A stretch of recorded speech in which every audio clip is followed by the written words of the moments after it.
this game now. Got the power on my shoulders. Yeah, you know that I'm a soldier. You can keep me off my guard, but you can't keep me from my honor. Nah, nah, nah, I feel like the floor is lava. The energy's getting higher. You're saving my arms. 'Cause I know just what I got. I got you like na-na-na. And you know I hold the power. It's real that I love. Oh, yeah. Making my grind good to great. So don't stand in my way. Standing tall and I won't fall over. We are better than great, good. We are better than great. We stand tall, won't run away. We are fun, nothing gon' change. Great, we are better than great. Can't get it great, I'm better than great. I play my own role, I become the greatest. Transcend myself into this game, yeah. I build a power to dominate fate. Championship mind, no time for the weak. What's up to the game? Shot reveal, better than great, that's how we feel. I feel like the floor is lava. The energy's getting higher. You're saving my arms. 'Cause I know just what I got. I got you like na-na-na. And you know I hold the power. It's real that I love. Oh, yeah. Making my grind good to great. So don't stand in my way. Standing tall and I won't fall over. We are better than great, good. We are better than great. We stand tall, won't run away. We are fun, nothing gon' change. Great, we are better than great. If we stand tall and believe we can make it, you and me, with a sense of urgency, you'll see I'm better than great. I'm better than great. Oh yeah, yeah. Oh, I'm better than. Making my grind good to great. So don't stand in my way. Standing tall and I won't fall over. We are better than great, good. We are better than great. We stand tall, won't run away. We are fun, nothing gon' change. Great, we are better than great.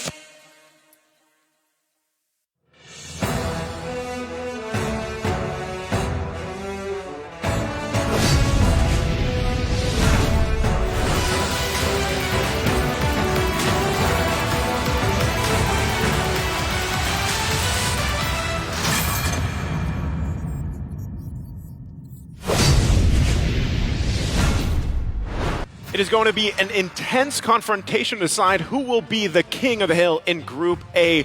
Welcome back, everybody, to the M5 World Championship Group Stage. I'm Naisu, joined here with Gideon and Yasu, and we are here to bring you the third best-of-3 series of the day between Indonesia's Onyx Esports and, of course, Cambodia's Siasoon. Guys, how are we feeling? Feeling really good about this one. After the previous matchup, come on, this is going to be a mechanical battle. Yeah, especially after seeing how much they will have advanced, I want to see will Siasoon be up to the challenge against Onyx. I know a lot of people can't wait for that, but before that, we do have to thank our sponsors, of course. The M5 World Championship is powered by Moonton, presented by Kadia, and supported by ROG, the official gaming phone Grab, the official Super App partner, and Secret Lab, the official chair partner. Thank you to our lovely sponsors. M5 would not be possible without you all. Now, if you guys haven't heard about it, we have a special shout out as well to our global presenting partner, Kadia. Kadia is a giga project, a city that is being built in Saudi Arabia. It is the future capital of entertainment, sports, and culture. Kadia Gaming is also giving away 5 sets. Listen carefully. 5 sets of Knockout Stage 2 and Grand Final tickets. To join, just follow Kadia Gaming on social media accounts. Comment why you deserve to win and tag 2 of your friends to bring in the comments. Comment section. Now, the campaign starts from the 2nd to the 7th of December. The winners will be announced on the 8th at Kadia Gaming Instagram story. Yeah, and also don't just stop at the best hero builds and combos. Get ahead of the competition and reach Mythic or Mythic Glory with the Secret Lab Titan Evo Gaming Chair, outfitted with pro-grade ergonomic features engineered for maximum performance. Shop, match, winning, comfort, and keep yourself at the top of your game. Again, thank you to all our sponsors. Now, the match at hand. What is the headlines here for this one? There's a lot you could say, but we have to start it off with the homecoming of the Filipino imports, right? There are 4 specifically that we're talking about here, especially because, we have Coach Yeb, we have Kyrie, we have MP the King, we have Kusei. They'll all face each other in this match. So, that's something that a lot of people have been looking to basically see. How do you feel about this matchup? How do you feel about the homecoming here, Gideon? Honestly, if Malaysia is the one that's going to be integrating the best with imports from Indonesia, I would say that Cambodia as well as Indonesia as well have done a great job with the Filipinos. I mean, they're doing such a good job already. And, speaking of good job, you really have to kind of break it down this way. This is, once again, the homecoming here. Can MP the King and Siasoon usurp the Sky Kings, right? Coach Yeb, Kyrie. I'm sure if you follow the game, the esport, those names you're already aware of. MP the King and Kusei on the other hand, these are rising stars, I would feel like, in their own right? We saw them for a little bit. If you watched the MPL Philippines before seasons ago, you might have seen these guys. But really now, they're making waves here. And for you, Yasu, I know you have a lot to say about this and how they performed, especially with Siasoon. Well, before that, they actually said something. MP the King and Kosei, they promised Siasoon that the next time they are here in the Philippines, it's just not to come back home, it's also to compete in the M5 World Championship. Yeah, love it. Again, there's a lot of pride here, if you will. Regardless of the teams, the certain players, the countries they're representing. Again, they might be Filipinos, but of course they're representing another country here, and that in itself is something to be proud of for them. Whether you're rooting for a certain team, a certain player, coaches, anything like that. Really, at the end of the day, we all just love this game. We love the esport. Yeah, as much as we would like to believe that, they've left us, they've gone to another country to represent another country, it's surprising that the fans still, no matter where you are from, whether from the kingdom to a Onic fan, if you're Filipino, at the very least, especially for such a homecoming for these 2 big names, they're happy. Because again, open arms, they came back home. Yeah, I love this quote, from Kyrie and Coach Yamp here. They're happy because they welcomed us with open arms. I didn't expect the reception because we are playing for another country, and yet the fans still support us. And even with Coach Yep, right, they expected that a lot of people would be mad at them, right? Because they're playing for another region, but that's not the case. And I think that's something very special here. Yeah, showing love and showing support to your best players and also to your coach is something that we know from the really good fans, and the fans from the Philippines are ones to look up to. And even back behind us right now, that's probably... I'm assuming that Kyrie might have walked out something, When you hear screams, that's how it happens, right? But again, 2 matchups that we're really looking forward to, really trying to solidify their positioning, of course, in their group, and really what's at stake for them. That is the stake, right? We'll have to see exactly how they handle it. But now we're going to go ahead and welcome our marshals out on stage here to officiate the M5 World Championship. Of course, we have our marshals. They're going to be making their way here on the stage, and they're here to ensure the fairness and integrity of our games. They've been doing an outstanding job. It's Rain, Wilbert, Shun, and Ivan.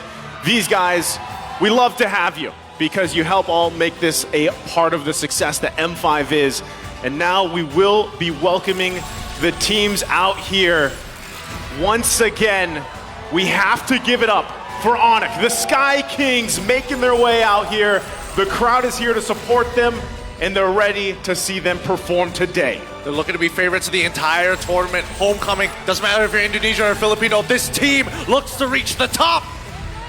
And next up, their opponents here, the Kamar Challengers, the pride of Cambodia, looking pumped and ready to tip the scale. Give it up for See You Soon. Coming after 2 sweeps, will Onic be the next victim?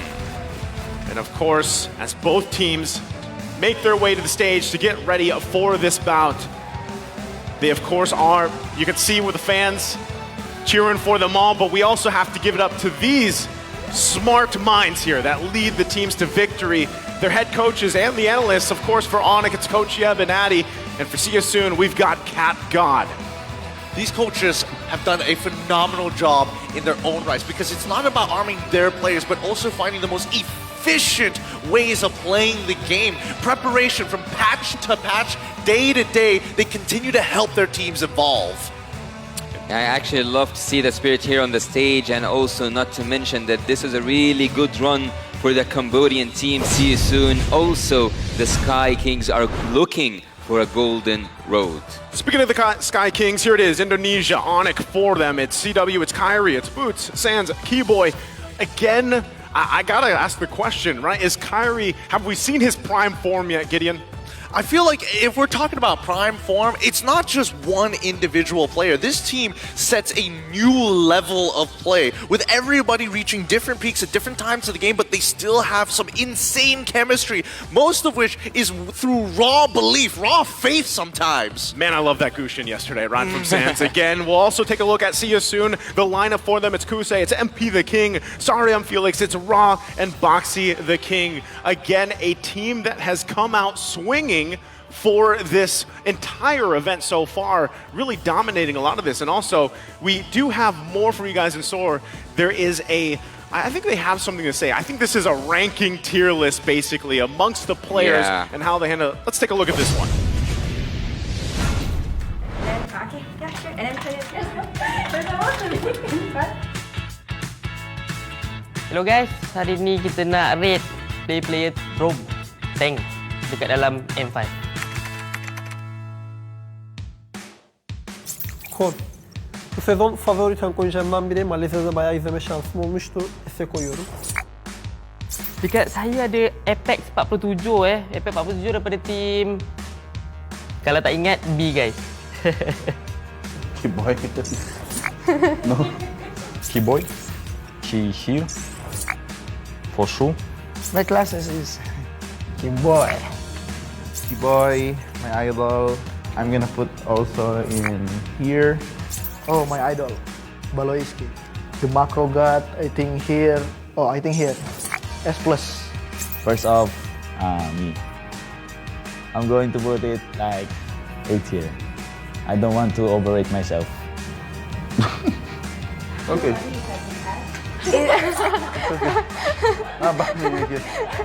Oh.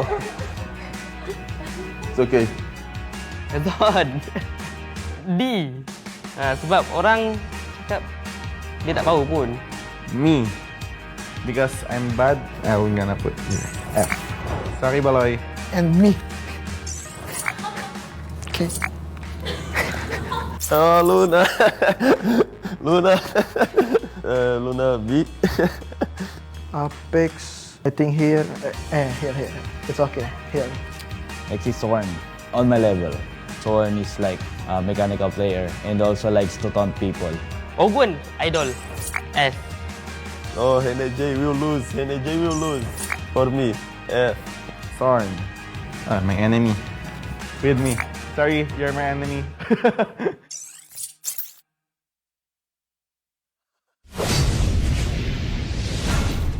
And there we have it again. A fun tier list there from the roamers competing here on the M5 group stage. I gotta ask you, Yasu, do you agree? Do you agree with the tiers that were set there? Well, some of them, yes. But apparently everyone agreed that Keyboy is the standard for an S tier. Sometimes there wasn't an S plus, but some of the boys managed to have an S plus up on the board. They wanted to get there, right? But then something else I noticed too is the amount of roamers that are just like, yeah, I'm F tier, right? So either that's humble or they're just, I don't know, maybe they're not confident. But yeah, I love that. And you kind of see how things fall into place. And really, if you just look at the past 5 days, right, so much has happened here. And Rome, again, these players who are integral parts of a lot of the team's success here. Absolutely, right? Again, Rome players play a very vital role in the current meta as we speak. Preferably not in the hospital meta, but more so to kind of set up the rest of the team, whether it be information or more so whether it would be the big fight that we've all been waiting for. Man, the audience prediction, even our predictions leading towards Onyx side. But of course, Cambodia, see you soon. I love seeing that even the country themselves are giving support to their home ground heroes. I think they definitely deserve it here, you know, and again, Yasu IU has been very adamant and vocal about CSU's performance. You know, what do you love about this squad so much? Actually, when I saw CSUN play for the first time, I thought of Onyx. I think that CSUN are taking the approach that Onyx takes, and that's having a gold laner that scales for the late game, and the other resources are utilized towards the other side of the map, mainly the jungle, also the XP. So I'm looking forward to see what does CU Soon have to bring up here, because they are playing against their mirror, at least in my opinion. Well, personally for me, I feel like, yeah, they do follow the same approach as Onyx, but not through their goal lane. The fact that they're just better sometimes, you know? Come on. Gusion picks in the last time. CU Soon also kind of smurfing on Arlets as well. This is going to be one heck of a battle. Can't wait for it. We're going to be loading up in here into game number 1, the draft between Onyx and CU Soon. Really, again, fighting for that top spot in their group. As we get it situated, CU Soon will be on the blue here, Onyx on the red. Matilda already being banned out, and there you go as well. The Lancelot here taken out by Onyx. Such respect, right? Such respect, at least for the Lancelot. Even though Carey is one of those who you should be afraid from when he plays the Assassins, but yet, we have seen yesterday against Team Triple Esports that he managed to have a switch, not just with the XP, because we all know that the junglers mostly rely on the XP to take their own picks when we are talking about the Fredrin, or we can go for the Guinevere or otherwise. But yesterday, Carey actually swept with Keyboy and got his fan.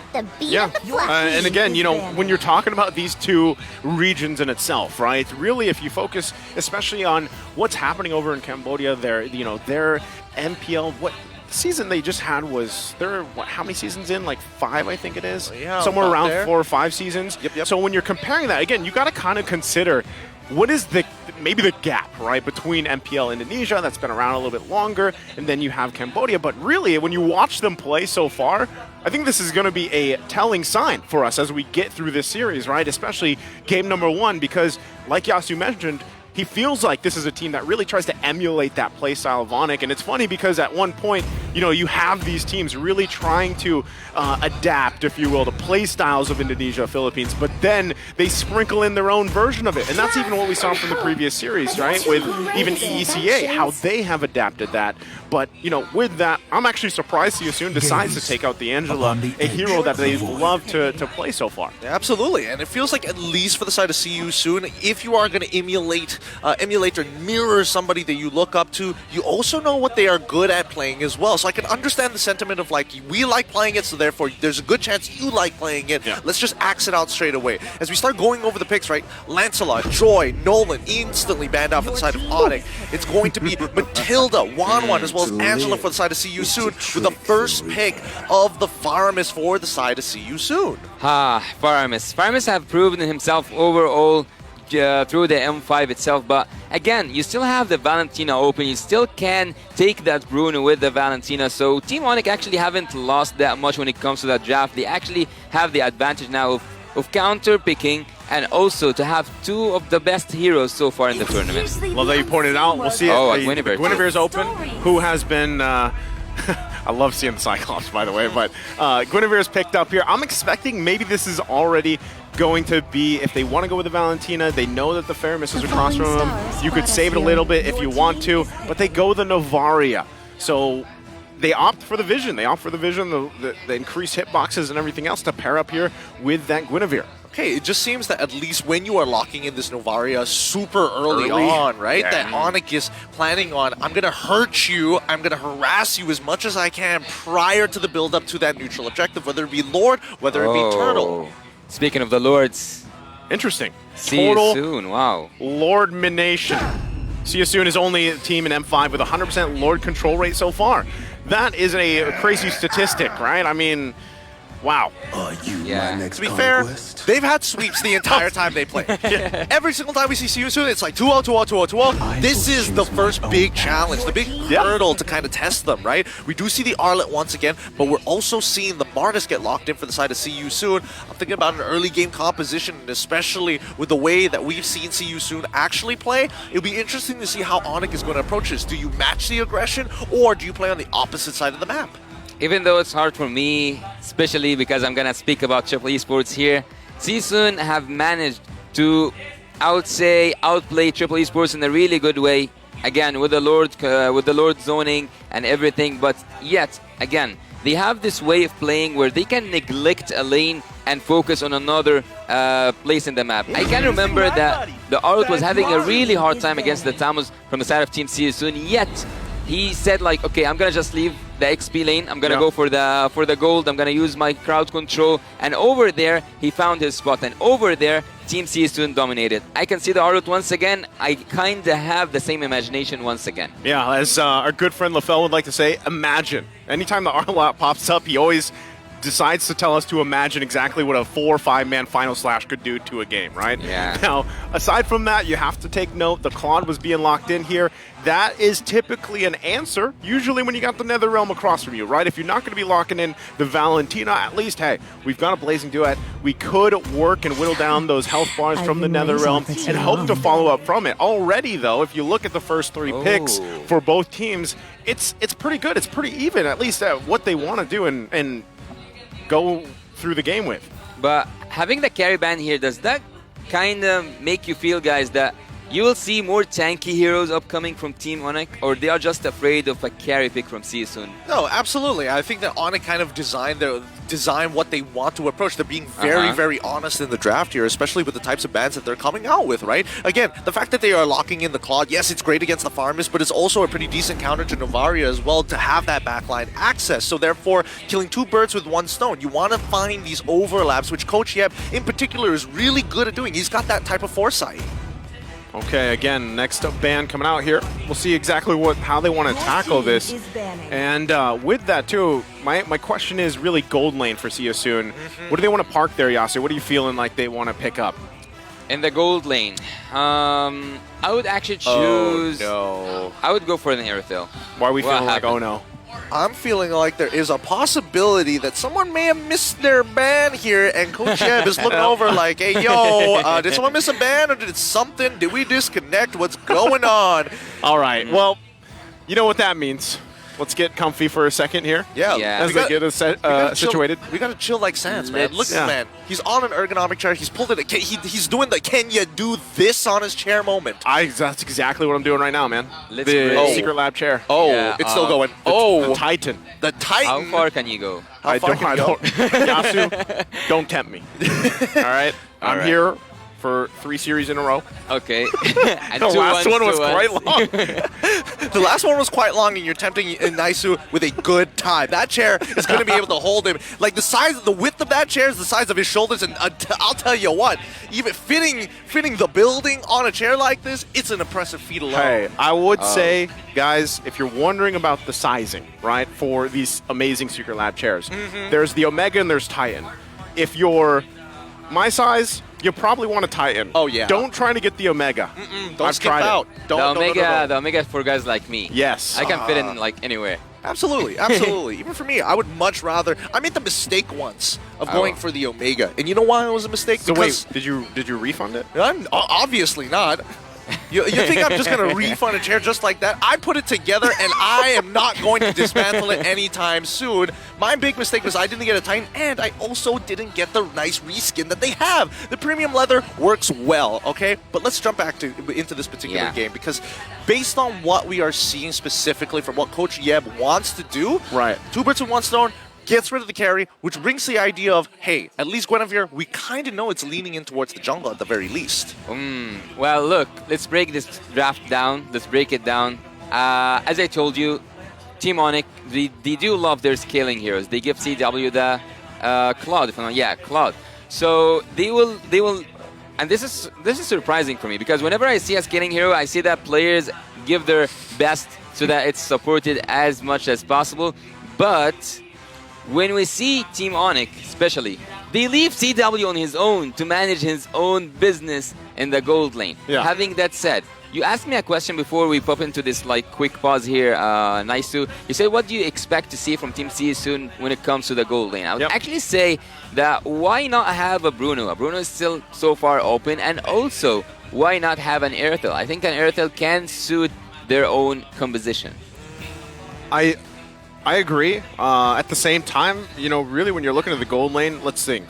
You have a Claude across from you. All right. You at least have the Nether Realm on your side, right? You already saw 2. The carry was banned out. That's why I'm really wondering, too, what is those last 2 picks for Onyx? Because that is a big part of the equation to this. And that, you know, when I threw that question at you, Yasu, I wasn't expecting what we're going through right here. But, you know, there's a couple options left on the table for that.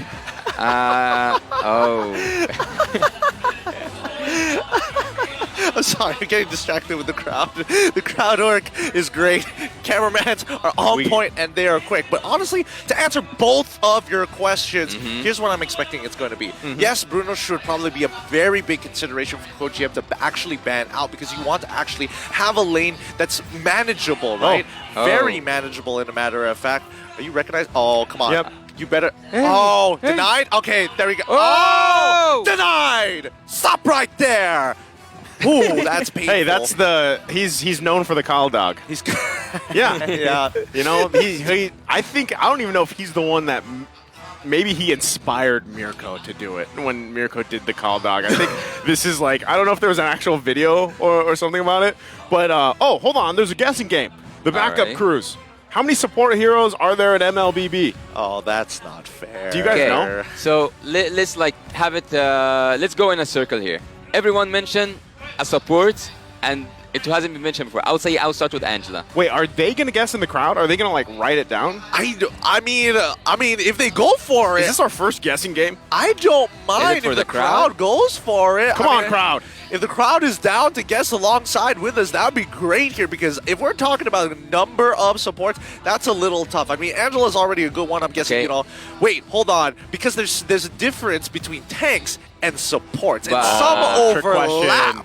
Trick question. That's why it's kind of dirty what production's trying to do with us right now. You guys watching at home online, I know you're probably spamming a bunch of useful stuff in the chat box, but go ahead and try to guess. Give it your best shot. Okay, let's give a number. Let's throw a number. Wait, how many total heroes are there actually currently? That's also not a fair question. 130, I guess, so around that. Is it 130? It's only 12? Only 12? That's so dirty. Actually, I get it, because when you're in the draft and you select the tab, there's only maybe 2.5-ish rows. Exactly. That's why. Because when you're thinking of support, you're thinking Rome. And when you start thinking Rome, that's when it starts messing things up. You're like, oh yeah, Arlet's technically a quote-unquote support. No, he's not. He's technically a fighter.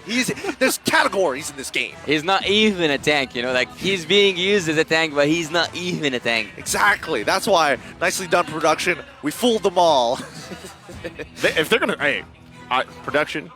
If you're going to start having guessing games, oh no, and we start to get to the knockout stage, okay, we got to have prizes for these winners out there. Ooh, there's got to be. If we're going to have a trivia, what's the point of a trivia without, winning something? I'm calling the prizes. Calling Starlight. Hold me accountable to it. If they're not giving you Starlight skins, what about dust? What about dust? Would you like some more magic dust? No, hell no. Give me an epic skin. Give me an epic skin. I don't want the choice of not knowing what skin I want. I just want the skin. I'm actually aiming for the skies here. I want an ROG6. Whoa! That's the skies. Yo, that question better be good. That question, if it's more than ROG6, I cannot imagine what that question is going to be. Well, with that, and reaching to the skies, it looks like, I hear, anyway, that we will be heading back into the draft here. We'll see exactly, too. I'm assuming they're just going to have that first phase locked in still. Oh, yeah. Right? Oh, yeah. And kind of move around from that. We were down to the last banning phase, too, the second phase of that. Really, and I think it was from See You Soon's side that they had to kind of situate there. So, once again, should be jumping back here in just a second as they get things situated. But really, when you're wondering gold lane anyway, never mind. There's more. There's more guesses. Who is the loneliest hero? Another one. They need some more time. Who is the loneliest hero? Oh my goodness. For me, it's Cho, to be honest. Since the Cho's no, these are the choices. No, but I think they are misleading us.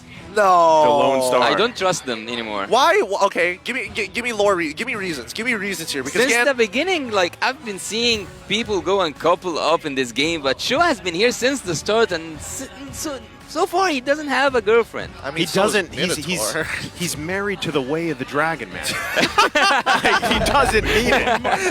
There. Okay. Jumping back into it. I don't know if that was the answer, by the way. Like Arlott, is that? Arlott's pretty sad. I'm not gonna lie. Arlott's lore pretty sad. I think Leo can attest for this. We'll have him on some other time to make some content about it. But in the meantime, let's jump back into the draft because now we see that Uranus and Trizla being the follow-up bans for See You Soon in the second phase. And as predicted, right, we're getting the Bruno banned out for the side of Onyx Esports as well as where we left off in that carry. Looking at Coach Yev, actually, I wonder. I can't help but to wonder. Oh, nice Kaja here. It will actually work really good with the Kaja, with the pickup hero. But I will go back to my point. Coach Yev, he banned 3 junglers at the first phase of drafting. He took the Guinevere, so I kind of think that he led Coach Catgut to go for the Mortis, or at least he wanted to take a lot of his arsenal. Maybe there was a Fredgen as well, so he didn't have that much of a choice. Sand rises. Sand rises. Okay, this is interesting. Yeah. How are we feeling about the Khalid here, Yasu? It locked in to round out Onyx lineup. Look, it will work really good with the Minotaur especially because you need the area crowd control also to reach the backlines, and Khalid can be one of those who can reach the backline without even suffering from the crowd control itself. We will see how will the Sandstorm work. Okay, I mean, with that being said, I have a lot of thoughts as we get into this game because the way that I see it, backline access is going to be one thing, but also the fact that siege-wise, it's going to be difficult for See You Soon to really approach the fight to begin with. A lot of AoE crowd control, and if See You Soon make that first move, Onyx clapback is going to be way more dangerous. A really tricky idea here from my side. I would say Kaja, take the miniature out, everything from there will be easy. Well, you guys shared your thoughts here. We're going to be loading up into game number 1. Again, the best of 3, the series, the battle for the King of the Hill of Group A between See You Soon and Onyx. And with the lineups that they have for this game, we'll see who starts the momentum for the series here. It all comes down to this start. From what we've seen from See You Soon, mostly. Whoa, hold on, He's walked up too far, and that might just be first blood. No, he survives. Okay, Boots doing a really good job, especially at level 1, really abusing the Sand Tornado to make sure that he is just absolutely gnarly in this matchup because he knows even if he gets chunked out at the very least, as soon as he hits level 2, he's just going to top himself back up. Okay, as I was also doing all that, I was getting a little worried because I'm like, See You Soon has started off momentum usually. And then they almost got taken out, but even Kosei, he's going to have to be careful here. He has Boxy with him, but, you know, relatively well when you look at the lineups here.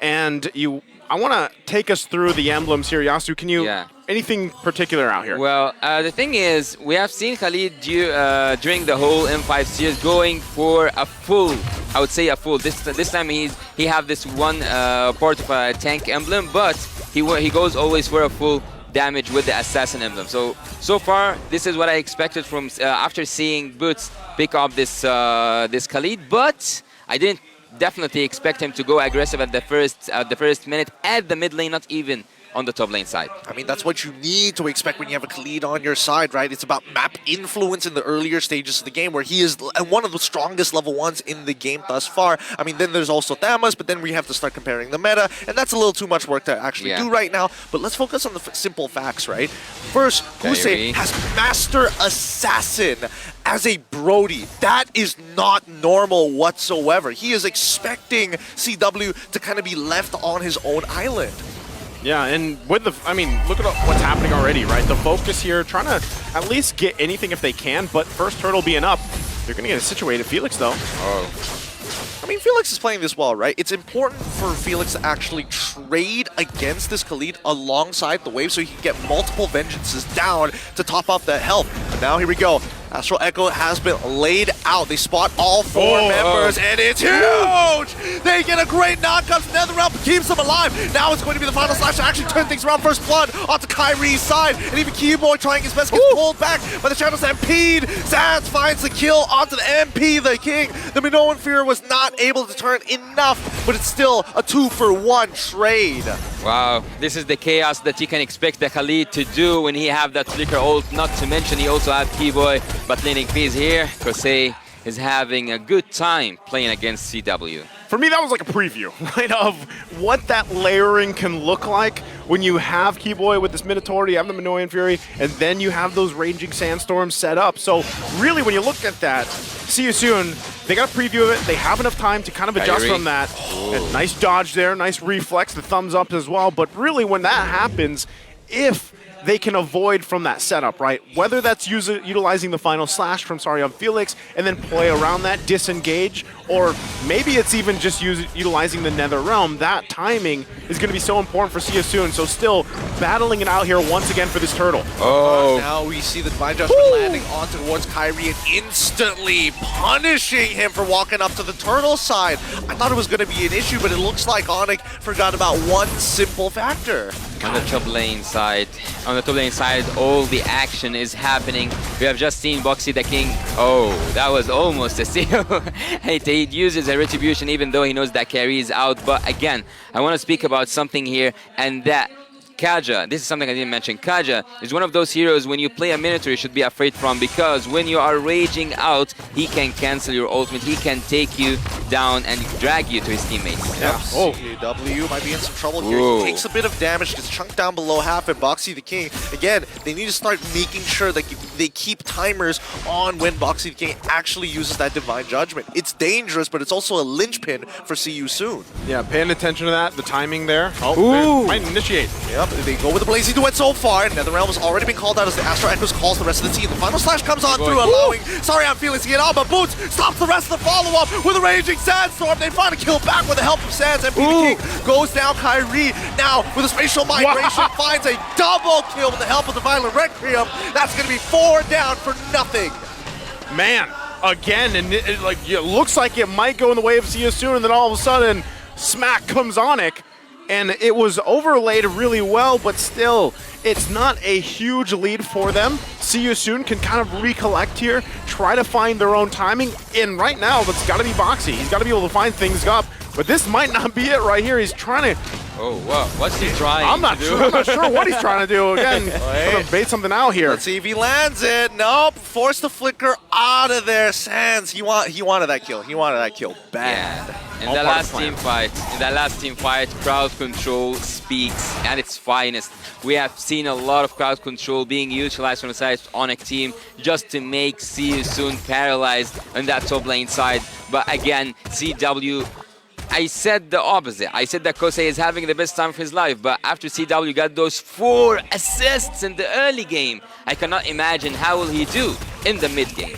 Yeah, that's tough, right? You got to kind of adjust from that, knowing that this is going to be a minor advantage for CW, at least in the gold lane. He's going to continue to farm up.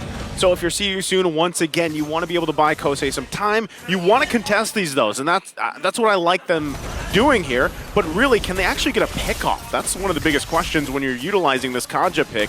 Right now, they have the positioning on the turtle, though, and it looks like Onyx might actually just give it up. Kyrie's not even a part of this, so MP the King getting that second turtle. It's just too much effort, too much time, too much resources when Kyrie needs to start building up to his first and second items. I mean, at the end of the day, CW got a free tier 1 down bot side, and for what? For See You Soon to get a turtle, just a bit of EXP and a bonus turtle dragon buff? Like, it doesn't really do too much for them overall compared to Onyx, who's getting influence over the map. Well, seeing that bot lane turret has been destroyed right now by Team Onyx, I can imagine seeing Kerry in really good bushes. Well, they've already started things off. The final slash comes out towards Kyrie's side. I don't think...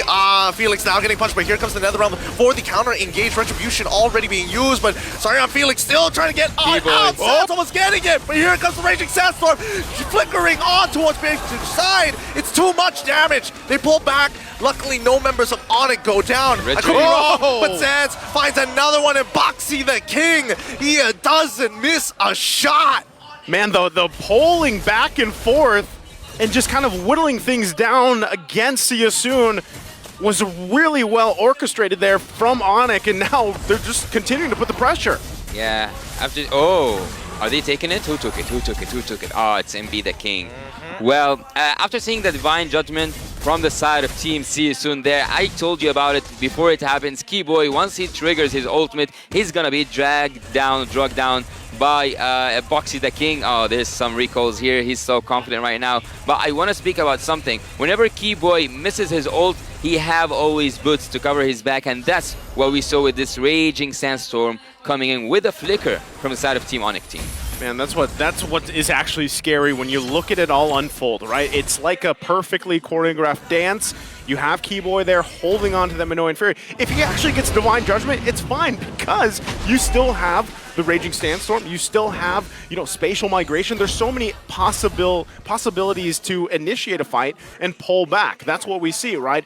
Versus Keyboy, he pulls back if he has to flicker out. Then you have Boots coming in, and that's the problem for See You Soon right now, is kind of finding their way, navigating through all these entry points from Onyx, right? And right now, that might be just, again, time could be on their side. If they can stall some of this out, you still have to rely on Kosei. He is this Brody. Boxy, though, going to jump in. Oh, conceal. They fit the 4, finds the Divine Judgment. Kyrie fights 3, and now the Violent Requiem going to chunk him out. NetherRealm keeps him alive for the time being, and Final Slash actually whiffing. This is not bad for the side of Onyx. They still have a majority of their ults still up. Kyrie positioned himself correctly in the next upcoming fight. He can take Brody out. He have a flicker and not a purify. So whenever Kyrie sees Kosei, he's just gonna have really good ideas. Here he goes. Oh man, sorry, I'm feeling tries to spend, but Kyrie's going to be able to secure that low to the back line. He's getting attacked so quickly. And now CW finds a double. Sans gets a mega one blazing duet to put him in the dirt and be the king. Trying to run away. Sans not gonna let him go. Chunks him out. Oh, misses the shot. CW should get this, right? There we go. Secures the kill. The and double even Raw tap. trying to Sans. You wouldn't. You wouldn't. He's taunting him underneath inhibitor turrets, and even Keyboy getting him back. They pull off, and here comes the Lord already spawned. All right. We have just seen a team fight that could have ended with a maniac. CW is just flexing his Demon Undersword. He's flexing his golden staff. We have seen the damage. We have seen Sans giving vision all around the map, even though Boxy the King is the one who started that team fight, but the ones who ended it up there in the sky were Team Onyx. Again, I'm going to go back to the fact that I was saying before all that unfolded. It's great if you have a Divine Judgment. You pull Keyboy, but then what? And that's where you saw the triple Spatial Migration, gets the NetherRealm out, and it collapses from there.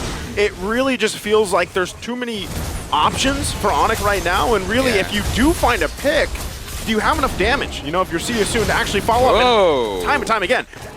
Gideon, I know you love the word feint. This is what's happening.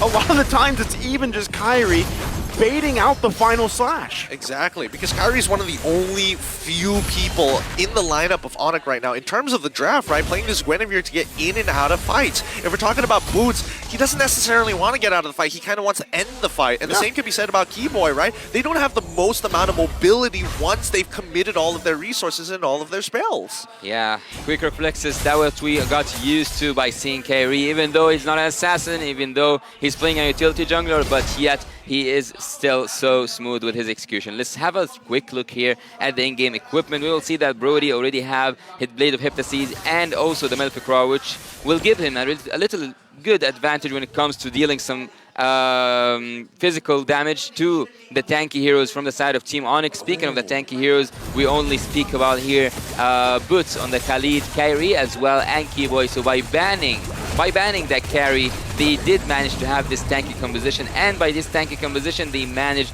to torture, I would say, Team Sisun when it comes to the crowd control matter. You know, the more that I look at this, and I'm thinking, like, was the carry ban necessary, right? Especially based on the first 3 picks. And I think for the time being, I think Coach M had the foresight to see that maybe See You Soon wanted to go for the traditional Kaja into carry pick, right? Because if we're looking at quote-unquote tanky heroes, it honestly is just Kyrie and as well as Keyboy. Boots is building full damage right now. And can we first talk about good guy Boots? The fact that he's level 13 to, sorry, I'm Felix, level 11. This man is so far ahead of the game, which is not normal for Onyx, who usually tell Boots, like, you just have to take it. Well, what I love also about the builds is that I see Kyrie building half of the builds, the half of the Cursed Helmet, and also the half of Blade Armor. There's a Conceal. What are they aiming for? I mean, it's just cost efficiency, right? They're making their way top for Sans, who is going to do just that. Like, you know what I mean? Like, Navarre is probably not the play there, so they're going to go ahead and give up this Lord. Not really much they can do about it. So you're kind of wondering, like, is See You Soon, do they feel like they're in this position now where they're 9K behind and they just have to find anything they can, you know, at this point in the game? It's only 13 minutes in here, Yasu. The defense is possible, theoretically speaking, because you have the Paramis, you also have the Final Slash that can flip things around, but yet you don't have that wave clearance for Team Seosun. Depending on just having a Brody to clear and to deal some damage to the minions, the Paramis, I wouldn't agree that much when it comes to clearance. So it's going to be a little bit hard to defend in the minutes 13 or 14 minutes in and having 10k gold, or being 10k gold behind from Team Onyx. The next engage, I would actually say chaos happening in the Land of Dawn. You have the Minotaur, you have also Khalid, and you have that Guinevere. Everyone will be just flying in the air at some point. Sans was looking for that, right? But not going to be able to get it. Here's the Lord, though, bottom side. Oh. Still shots being fired from afar. That's the hard thing for Seosun to deal with right now in this siege on the base. So, bottom turret going to be taken out. Onyx still putting the pressure here. They might actually force a situation knowing that they have this kind of lead unless they take the discipline route and they just get the base fully exposed with this first push in. Yeah, I mean, just look at what they're doing right now. Like Onyx, they could have synchronized the waves, but they've decided the Luminous Lord is going to crack open the very first inhibitor turret, right? So the next thing we're going to do is start sieging you down. Like Sans, get as many shots as you want. Make them feel punished for sitting in their base. Really hurt them, and we don't have to commit anything. Just sweep through their jungle. Yeah, having the Blood Wings and also seeing the Malefic Roar comes for CW means that the damage will be more annoying on Team Seosun, especially when it comes to Sans, because he's just dropping bombs from far away and dealing tremendous amount of damage to Kosei and especially also to Ra. Okay, so far so good though for Seosun. They're holding it together despite getting siege from afar. Shot after shot from Sans, but ultimately they only lose the one turret, right? Given the fact that they're down 10,000 gold, that's not too bad. Seosun though, look at the damage dealt, right? I mean, at one point, where is that point for them to crawl back into this game? If they can stay in the base, defend as much as they can, ultimately it's going to lead to Onyx just taking another Lord, doing the same things until they are ready to actually force an initiation here. So that didn't happen with the first one that they went in with the Lord, but still, that's what's the future of Seosun, unless somehow, some way, they are actually able to pull something off. This is where I would like to say once again, and why I feel like LaFell likes to say this. Imagine if the Arlot, if Felix can actually get a final slash off that's going to help them win a fight. Now you're LaFell pilled. He is. I'm missing him. I'm missing LaFell. Look, we got to keep it based here. We got to keep it based here on the desk, right? The important thing is that Onyx, at the end of the day, even if they try to force a fight onto Seosun, it can be very awkward, especially when it's underneath their crystal, right? That's why Onyx is purposely dragging this out. Hey, come on out. We're gonna call a technical pause, but come on out towards that Lord pit so that now you have nowhere to run. At the very least, we can commit to this fight. Let's look at this game from all the aspects since now we are giving the time. The last team fight, I would actually say that it was so easy to take the inhibitor turrets at least. You had an enhanced Lord, you have the gold lead, 10k ahead. You shouldn't be that much afraid from the final slash because yes, it can make your position doesn't sound as solid as you wanted, but you have the items to defend whatever sort of damage that can be dealt upon you. Minotaur, also having Khalid, not just that, the damage from CW haven't been touched so far. Team Onyx could have went for inhibitor turrets at least, and this is something I'm not quite sure why they weren't as aggressive as I expected. Well, I think a lot of it boils down to, one, majority of the gold that's coming from this 9k gold lead is one, Kyrie, and two, coming in from Boots as well. I mean, let's not forget, sorry, the big one, Sans, of course, and he's the one that's harassing, right? Sure. But Novaria is one of those heroes that plays in intervals. It's not as good as a Lilia that can kind of walk up, dish out all that damage, and as long as you hit the abilities, get those resets, and really push that advantage. Novaria doesn't work like that, unfortunately. And that's why they're trying to pull back, right? And let's not forget, Khalid is one of those heroes that, hey, if you have CC, Quicksand Guard ain't going to save you anymore, right? And Arlet is pretty good at canceling it. That's what I'm wondering. Again, you know, when it comes down to it, when you're... And this isn't just these two teams, but generally, let's say you're down 10,000 gold. Oh, yeah. All right. And you are pretty much turtled up in your base, right? Oh, yeah. You're just defending as much as you can here. What is, and we've seen this actually happen, but I'm just hypothetically throwing out there.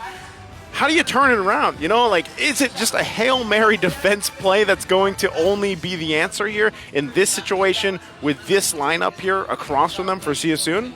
Well, you need to accurately activate Paramis's ult because this is the only way Team Seasoon can buy more time, because when it comes to defending the base, yes, the final slash can make everyone in a really bad position, etc, etc. But when it comes to Faramis, if he triggered his ultimate in a bad timing, if it's not on sharp, perfect timing, he's gonna lose the defense 100% for sure. But going ahead into the game, I cannot help but to remember seeing Sans having triple the damage dealt. Ooh. Here we go. The chase has already started. The Lord falls into the hands of Onyx, and they find a pick on the Sorry I'm Felix. And that's where See You Soon call it quits. They're like, okay, we're only willing to sacrifice Felix. That's about it, because he's the most expendable, and he's the only one who's going to be able to kind of set this big play up for the rest of us. That 5-man dream not going to be there just yet. Yeah, I mean, even in that case, it's like, should we have even been in that side of the jungle for the Lord, right? Like, what would we do? What would we accomplish? Even if we had the vision there, would it have been better if See You Soon just waited in the base? Yeah, you know, Sorry I'm Felix is going to be up by the time the Lord makes it here. But, you know, things like that are just going to further set you back in what you're trying to do, crawl back into this game. At this point, now 12,000 gold behind at the 17-minute mark. This is where Onyx is going to force it, punch it in, and possibly end it here as the Lord makes its way into the base. Yep, they've lost all their inhibitor turrets here. This might be an endgame scenario, as now we see that CW, he's got to be careful, right? Even though he does have the BMI in a safe spot, he is nervous about Boxy the King. He could really turn this around for them. They can harass for as long as they want, but as long as there's that counter-engage ability from the side of See You Soon, there's always the possibility. Kyrie is going to make the attempt. Keyboy starts things off, flickers in hard. The NetherRealm is going to protect him. Keyboy ends up losing his immortality, and now they're letting everything throw the kitchen sink as well. It's going to be the Sand Storm God that keeps Boots alive immediately after the after the ult. It's too nasty. They can't do much about it, and Sans has done enough to put them in the dirt. See You Soon. Drop the game. A decisive win, game number 1 here for Onyx, under the 18-minute mark with a massive lead here. Very well executed. Very well executed indeed, and that's what we are talking about. Just a matter of a millisecond can make the difference. Team Onyx are now flying, and now they are the Sky Kings soaring beyond their limits. We just saw a perfect execution coming from the Minotaur, coming with the flicker ult. Keyboy does deserve that S and S+ tier given by his teammates, and also given by his enemies.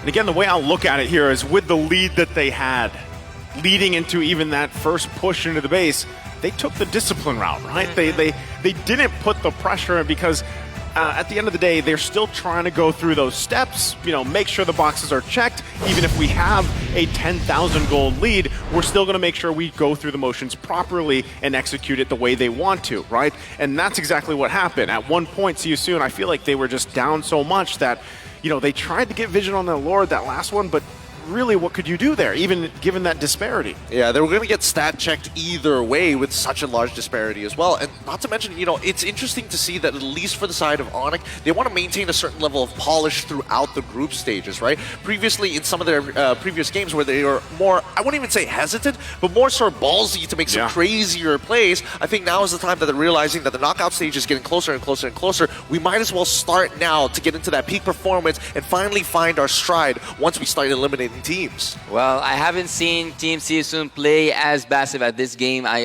actually, yes, there was that moment when they approached the Lord, even though they were behind in gold and everything.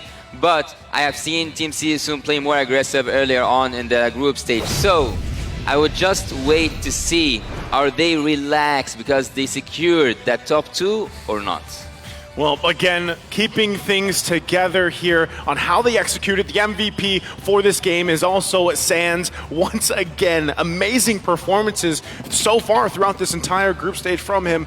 And this is why I'm saying, you know, when you look at Onyx, yeah, you know, you might want to point this person out, but really what's happened here is this entire lineup just pops off in different ways throughout the course of their game. The matches they go through, they all shine in their own way. And as you look at the highlights here from this game, yes, it was very dominant, right? And they started early on. A lot of these skirmishes could have gone in favor of See You Soon, but once again, it was all choreographed very well. The timing of everything, just like you see here from Kyrie, jump in, follow through. That's what, you know, this is where that expertise really starts to shine on this squad here. Absolutely. I think the best part about Onyx is that whoever has the lead, they change their style of play according to the person who has the money to back them up. And that's the fun part about it, right? That's why you're seeing that. Imagine if CW had a whopping lead. I think they would have been way more aggressive with a lot of the engagement. But since Sans is the one who has the cash, he gets to predetermine the way these fights actually go. You gotta wait for my Astral Echoes before you go in,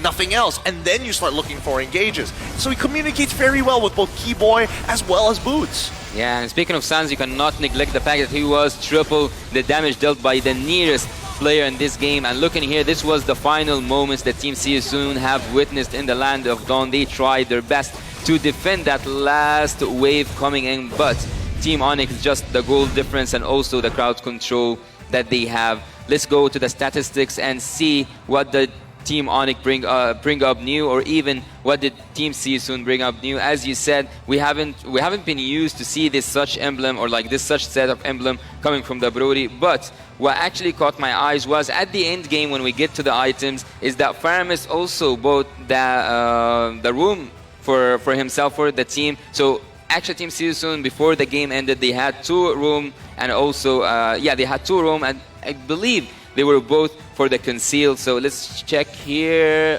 No, it was that, yeah. So I just like, maybe I'm colorblind. No, don't worry about it. It happens all the time. I've hung out with LaFell more times than no. In these types of situations, especially for those who are unaware, once you start hitting it in towards that 8 minute, again, there's not going to be a lot of time to actually make this work out. So, especially when you are looking to go for these builds, I'm more surprised that Kusei was going for the Master Assassin going into that gold lane, right? It felt like against See You Soon, they have done a little bit of homework on Onyx and expecting that at least for Chairway CW, Mr. Calvin would be by himself. Yeah, and CW at some point he sold his own boost just because he knows he can rely on his teammate, and also because he needed that extra damage. He just dealt, or like he just lived with the stacks coming from his first skill. Yeah, and again, when you look at these things kind of unfold, right? One of the biggest things is the standout thing, I would say, from these teams, these regions that have been dominating for a while, is usually when they have a lead, they are less likely to let it slip through their hands. And that's going even back from the wild card, right? This is something we saw a lot. We saw where it was comparison of these teams that have the utility part executed perfectly, right? The dances, the turtles, the lords, and everything else. But even back in the wild card, some of these teams, they just like to duke it out. But this time, Onyx, they like to duke it out. But usually, again, when they garner themselves a lead like this, it does not slip out of their hands. Yeah, and looking at the team fight participation from the side of Team Onyx, you can tell that they used their formation to its maximum potential. Why so? Because they have this area crowd control heroes such as the Minotaur, also the Guinevere, and you can have the Khalid as well. And all of them had almost above 88%, which means that the team played for... And this is actually strange, because I didn't think I would say that about Onyx one day, because they have the Kyrie goes in, he have the most skill participation, but in this game they worked as a team, as a full. Yeah. I mean, like they use the area crowd control to always be together, not like have a one team fight on the top lane side and leave CW down there. They basically layer things really well, right? With the draft that they took out, and that's the important thing, and that's why I'm saying, like, this is a team that they. And if you consider all the strategies you've seen from Onyx, really, there's so many, right? Yeah. Yes, there's distinctive play styles, but at this point, the current meta we are in, and even just in these 5 days of the group stages, if you guys have caught all the games, you've seen very different play styles from team to team, from draft to draft. This last series alone, we had 3 different play styles from all of them performing drafts. And really, that's the thing. You just know that a team like Onyx is going to have this game plan. They're going to execute it well. So if you're See You Soon, and what we've seen from them before is, like you said, it's all sweeps so far. And this is one of their first, I would say, really big challenges ahead of them, right?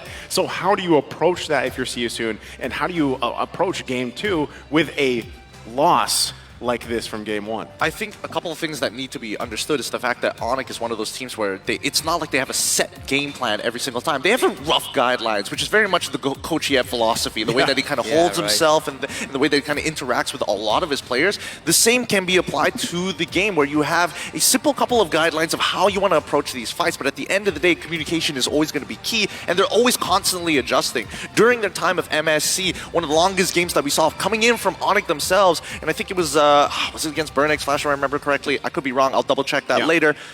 I was talking to CW at the hotel afterwards. You know what he told me? He told me, he was like, oh, what was the first thing that you said after you won that game? He's like, I need some water. Because they were talking constantly, again, back and forth to kind of adjust and refine the plan as they play throughout the game. And that's why it feels that Onyx is a lot more fluid compared to a lot of other teams who need that rigid structure to play the game. That's why we're seeing the preparation from the side of Brody going for Master Assassin. That's why we're seeing the common emblems going onto this Arlet to hover around the turtle because they know it's going to spawn on that side for the very first one at level 4. Yeah, love the insights there, Gideon, and it leaves you really questioning how that things is going to change ahead of us. Now, of course, real quick for all you guys watching over there, here comes the TikTok drops. If you guys are watching on TikTok, the M5 has something special for you guys, an M5 on TikTok for 5 minutes, and you can win one TikTok viewer chest. Yes, there are chests out there. Watch out for 20 minutes, and you might win TikTok Deluxe chest. If you guys are here with us in the venue and you somehow pull up TikTok, maybe you can get a chest as well. I don't know where the pop-up is supposed to be. I think it's like the top right, but then it's vertical, so it's like it's even further beyond. You'll figure it out if you're watching on TikTok. It would make a lot more sense there. Well, today started with 2 1s so far. It has been a day full of, I'm not gonna say sweeps, it's full series. So I would expect to continue the day that way. See You Soon have shown us, not today, but before, that they can make up something even better than what we have just witnessed. Team See You Soon can bring up something, and I'm wondering what it is. Will it be the pick-off strategy? Because we know that they have this Kaja Kadida combo that actually reminds me of a team who's unfortunately not with us here in the tournament, which is Echo Philippines. Yeah, well, it's funny though, they're actually here watching though. They just walk in. They just walked in. Big shout out to Echo. And as Yasu's mentioning, they are known for that Kadida and Kaja combination. Now, from the previous game, again, you're looking at the Kaja and you're like, well, that necessarily didn't work out too well because of what was across from you. Even if you got the Divine Judgments off properly, really, it just scaled way out of your favor. So is what you're saying here, Yasu, is maybe they should pick up the Kadida so they can, hopefully, even early on, they have enough burst, they have enough early damage that they can automatically get that kill and that numbers advantage they're looking for. Yeah, and I totally agree with that, but the only thing that could have prevented them from the last game specifically is that they took the Faramis as a first pick, so they had to build up something around it. Having the Kaja, actually, it hasn't been used to take CW out of the team fights. It always was used just to take Keyboy when he was using the ultimates, which is a really good thing. But there was this one time at the top lane side, at the Turtle specifically, he took Keyboy even before he triggered his ultimate. And at this point, he just jagged a disaster upon his team. Yeah, I mean, that's why you see Onyx like to poke and prod at their opponents, right? Like, think of it this way. Every single time, have you ever heard of the Pavlov's theory, where you condition your opponent a couple of times and eventually you kind of always respond in the exact same manner? That's what Onyx likes to do, right? Behaviorism. Behaviorism, that's the best way of putting it. So first, they're going to start with the middle for you. Oh, that didn't work? Okay, let's switch it over. Boots, go in, you're next. Kyrie, you're next. And eventually, you start to understand how they respond each time you engage. And once that Divine Judgment is gone, that's when you see CW actually walk in, because they're not going to throw the Claude in the middle of that. Let's be honest here. Yeah, they're not. But, well, again, we theorize so much. Let's go ahead into the draft here for game number 2. Again, we've got Onyx on this blue side. We've got See You Soon, this time on the red. Bans probably going to be very similar to what we saw in the previous game and how that unfolded. Now, you have to wonder, because See You Soon is going to have that response with the 2 picks coming up, how do they want to start to, paint this picture to hopefully, as Yasu said, get to a game 3? Because that's what today's been full of. Yeah, and speaking of both teams right now, looking at Onyx, they have the first 2 bans as the last game, and they will, if they continue the same route, it's a Nolan coming up next. But Team Seasoon this time they are changing something. We haven't seen Team Seasoon banning the Fanny, and also yesterday actually Team Triple Esport haven't banned the Fanny. I don't know if that sends a message to Kyrie or like even tells him like you can go ahead take your Fanny. But anyways, what did I miss? Oh, sorry. It's not that you missed anything. It's the fact that Coach Yep decided, you know what? Phoveus needs to go, and it needs to go now. Hey, I think he heard you earlier. Well, I mean, I don't know. I think it's one of those things where it's like, we're setting up Nolan. Come on to you soon. It's up to you. And even Keyboy was giving a bit of a snicker back there. I'm not sure whether one of his teammates said something funny or he kind of agreed like, oh boy, Phoveus. Remember that game with Homeboys? Yeah, that was great. Well, you know, Phoveus or not, I'm glad the fairness is taken out too. They will clear the road for Nolan. They literally give them Nolan. Tell them like, okay, Onyx, you want Nolan? Go ahead. Well, speaking of, there he is. He's going to be locked in here. Interesting. Oh boy, if only he didn't have an abysmal win rate. 59%, it's good, but like, come on. And this is confidence right here. Right? The Angela into the 1-1 in your swing back from See You Soon. Exactly. This is what I want to see from See You Soon. Now, the other teams that have faced off against See You Soon, there's a lot of it where it comes down to like, hey, you got to show us respect. You got to put them in. You got to put them in their place. If not, they're going to keep on disrespecting you and keep on pushing further and further and further each and every time. And that's what Onyx have done. Look, they lock in the Beatrix. They get the Kaja as well. You want to go in with a hard guard and try and crossbow of tank? Divine Judgment says no. I really do love Onyx draft right now. They already banned amphibious that can make problems or like can cause problems for Nolan, but yet Team Seasoon took advantage of that as well, having the 1-1. Maybe they can even add upon that one more mobility hero. What do you think so far? Whew. Well, I think it's interesting that Onyx decided to take the Kaja this time around, but this is also something we usually see, right? Kaja, you pair it up with the Beatrix, you have that, then you have Nolan there. My biggest question is, you know, how do you cover that front to back or even have that peel option for Onyx later on? I think that's where we also have to see Seasoon focus on the second phase of bans as they go for it, but they're going to pick up the R-Lot here so far, so I would say Seasoon, hey, they're opting for comfort, at least for this match. Oh yeah, it's not just comfort, but I'm expecting specific bans. Number one, for the first time ever, people are now caring about what Boots actually is going to play. Too many times people have forgotten about good guy Boots. He takes one for the team, and even in the previous game, for the first 8 minutes, he was hard, well, you know, to a degree hard carrying alongside with Sans, but it's good to see as an EXP laner, you have this much impact. Now first, Sans is going to be a problem with that Novari. We need to get rid of that, right? Get away from the trigger fingers, get away from the good stuff. The real question is going to come down to the second half of that draft where you're looking to kind of match up. Remember, See You Soon has that very last pick, and I think it's going to be leaning towards the EXP to get some benefits. The EXP.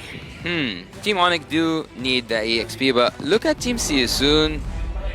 Would you guys think with me that maybe we'll see an Arlott switch to the roam and then Angela to the mid lane, because we have seen Ra on Angela, he almost got a Maniac one day. Yeah, I mean, I think he's the only one that had that kind of performance on Angela so far. But is that the question for, you know, what they want to throw at Onyx right now? It could work. I mean, that's the point of flex. That's the point of adaptability, right? But you can see this too. Man, Yasu, they're hearing you, man. Yeah. They take out the Kadita.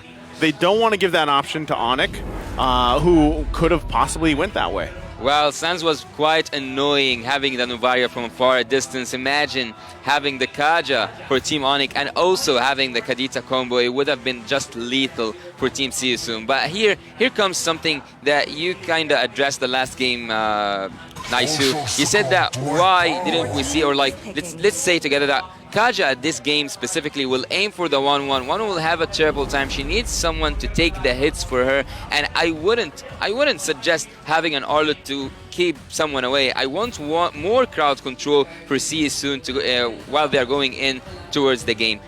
Do you think, Gideon, that we might see an era crowd control or like a suppression hero or like Franco or something from the side of Team CSU? I think this is one of the situations where you're probably going to need something that can actually phase check. I think as much as I would like to believe Mardis is pretty decent here to kind of keep things flexible for the time being, because you would expect a jungle pick here for the side of CU soon at the very least, right? You know, you want to have that flexibility at the very end, but at the end of the day, right, you also need to make sure. Oh, wow, you know what? Wow. I called it, Yasu. I called it. Just, you know, when you're typing like a really long sentence and then you're like, all right, I'm going to backspace a little bit there. So, hey, they lock in a Franco. I was actually thinking that this might be too risky, though, when you mentioned the Franco. You know, because, yeah, you have the Angela, who is now going to be going in the mid lane like we expected it is Raw. But now you have the Franco. So if you are not finding those connections with the hooks, and I feel like, and let's say the final slashes that didn't work so great the previous game, that's where things kind of fall off already. You know, very early on in these engages, hard guard will only help you so much because the fact that you lock in a 1-1, you have to be able to get those, you know, weak points off in the first place before you can get the airtime. So that's the struggle there, and I really want to know how they round this out. What do they put in the jungle? The other side, the flip side for Monic right now is the Charizzle and the Valentina. So if you look at this whole lineup for Monic, in a way it's kind of standard. And it falls into a place where, like, okay, our boxes are checked for the most part. We have an initiator, we have a peeler, we have someone to give a go signal to and just try to get a pick off early on or through the majority of the game. And at the same time, we have a Valentina who can take these other ultimates and use the best for the situation, right? So these are the things that CSU needs to consider on this last pick. Well, against a team like Onyx, you have to take the risk, and the point from having that Franco, for me at least, is to keep someone down, to hold someone down for the 1-1 to use her crossbow of Tang, which, and I've said this in previous matches, I don't see 1-1 as dangerous as others can do, because having the 1-1 and playing against it by the having the freeze or the wind of nature can actually quite suppress her, let's say, dangerousness, if I can say. So we have seen that actually yesterday. 1-1 triggering her ultimate just with one freeze, everything went down. Yeah, the Winter Truncheon is pretty much a thorn in the side of all 1-1 players when it's popped correctly, right? So again, Yasu, real quick, looking at the lineups here, how's it looking? Right now, lineup rating is favoring actually CSU, but what do you think about that? I would actually disagree with the numbers, because I would go and lean towards Team Onyx, because having the Valentina for Sans, he can use the final slash, the hard guard, not just that, even the Franco also. Yeah, I think I would totally disagree with the numbers. Well, we're going to find out what the numbers spell for us here as we load up into the land of Dawn. Game number 2 here between CU Soon and Onyx. And it's match point right now for Onyx. So can CU Soon actually take us to another Game 3 for this day number 5 of the group stages? And once again, Kyrie being on this Nolan, they're going to have to handle that and see what momentum they can build early on. It's going to be Kyrie on the orange side of their map up against MP the King, making sure that his purple buff is taken away. This is going to be interesting, right? Because again, a lot of this is going to boil down to whether or not that level 4 is going to be activated as soon as possible, right? Any small advantages in the lane can be abused with how quickly Kyrie is able to kind of run around the map. Looking here at Team CSU and also like having in mind the numbers that we have seen saying that CSU have a better draft, I would actually agree on one specific point. When that crossbow of Tang is activated by Kosei, MP the King can just collect bodies, and this is the only thing I would agree with the numbers with. But so far, I think that Onyx totally nailed that draft. This is interesting too, right? You got double focusing mark, right? Both of these, whether it's boxy, whether it's raw, you want to be able to provide that extra little bit amount of damage so you can actually capitalize on these kills, right? If they're able to pull that off. Having 2 of those alone could help them build the momentum they need. But really, once we get to the level 4s, that always comes down to, you know, the roamers deciding, okay, do we actually initiate? Are we going to be peeling? And I think that's why it's also so important when we saw, hold on, right here already. Yep, he gets hit by the Iron Hook. It's not going to result in a kill just yet. Keep in mind, CW has Flicker and not Purify this time round. So it's going to be very important for him to maintain a healthy state in the lane. Yeah. Looking at the top lane, we are not used to see babysitting, I would say, to the gold lane when it comes to that Franco only. We just or like at least we are used to see it with the healers. But right here we can see that Boots is having hard time in the bot lane. He's getting 2v1 so far, but as a Terizla, it looks like he's okay. Level 3 to level 4, so MP the King is going to start walking up his hard guard. Has been committed. Kyrie able to secure the first turtle of this game. They start backing off. So even with that heart guard, right, they're still going to go ahead and contest those. See you soon if they can, continue to do that as the game goes on. The good thing is no one died, but if they can actually utilize that, pull it off, and then get a kill on top of it, that would help them here, given the situation. But even if you look at how that went, Onyx was kind of calm and collected on how they handled that. And even with this, right, Boots going to miss that penalty zone. The thumbs up there from Felix. So really, it's up to these teams. But I want to point something out that we saw even from the previous game. Sure. When there's not a lot of kills happening here, one thing that Onyx does really well is building a gold lead without getting the early kills, right? They play the map very well on how they handled it. So see you soon. They got to keep an eye on this. Oh! Instantly getting punished. Face check, instantly dead. The Menace Rage has done enough in allowing for Kyrie to find multiple kills here on top of the fact that Sans has stolen the Decimate to chain two together. Good response. Sniper. CW tries. Sans flickers force to get the double kill ensured. That's going to be a 3-for-1 trade. Wow, a swift play here. You're speaking of like everything's being calm. Everything's being calm around the map, but Team Onyx are just there for blood. They are just there for chaos. On the top lane side, they managed with a flicker and a bloody hunt to take Kaja out, and not just that, they continued by having almost, it was 3 kills on the top side. CW after taking that gold of the turret. No. Oh my god. Flickers and then into the Divine Judgment. Hardguard to try and make it happen, but no, Kyrie has too much damage. And without CW in the back, gets a double, no problem. What an dude, that was almost a nasty play with Sans stealing the Hardguard. Very creative, good reaction time, but they trade support for mid laner. And this is the scary thing I was talking about, right? Just in a few minutes, the gold lead now 2.5k ahead, and going back to history here, Onyx is going to play around this really well. So now see you soon being down this a little bit. They're going to be a little more passive in how they approach some of these. But with the lineup alone, when you look at Angel, when you look at the Franco, you're kind of playing off the fact that, all right, we got to land these iron hooks, man. Yeah. Right? He goes in with the final slash, trying to make some miracle happen. Not going to happen here. But still, you're finding yourself wondering for See You Soon, how do we do this? How do we turn some of these around? I actually liked the initiation from Boxy earlier, trying to go in with a flicker, get the bloody hunt off, but unfortunately, Onyx was there on time. And that's something that's kind of hard to counterplay, right? Obviously, Onyx they've been through this, they know how to respond to some of these rotations here, and also the lineup that See You Soon has on how to counter it.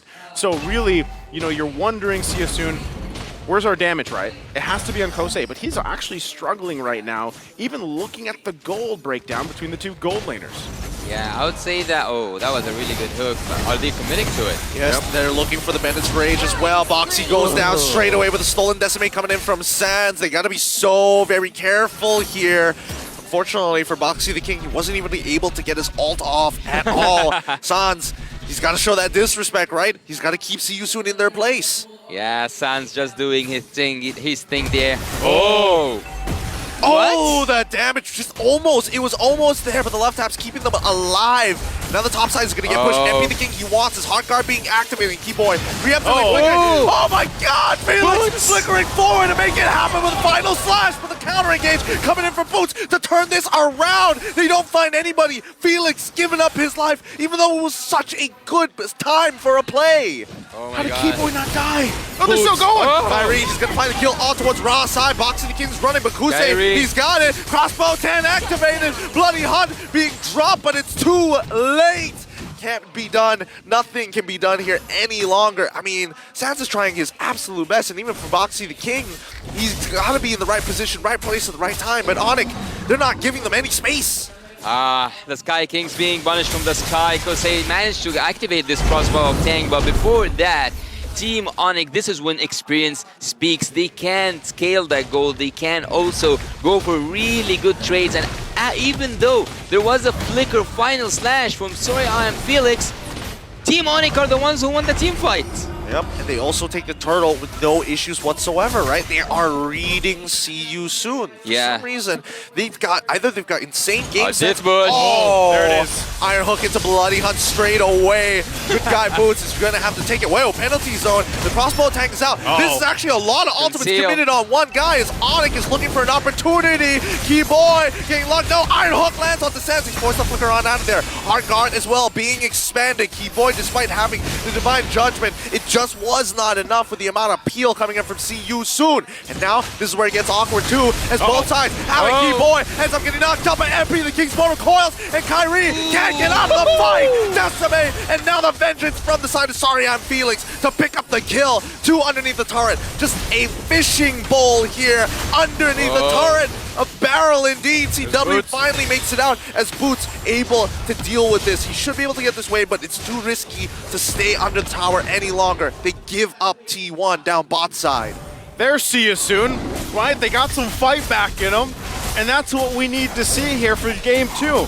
They've whittled the gold lead a little bit more. If they can continue to do that, fight Onyx in these moments, and a lot. Again, going back to it, they need to land these iron hooks, turn the tides, get some of these initiations themselves, and so maybe they're feeling a little more confident now after that exchange in the bottom lane.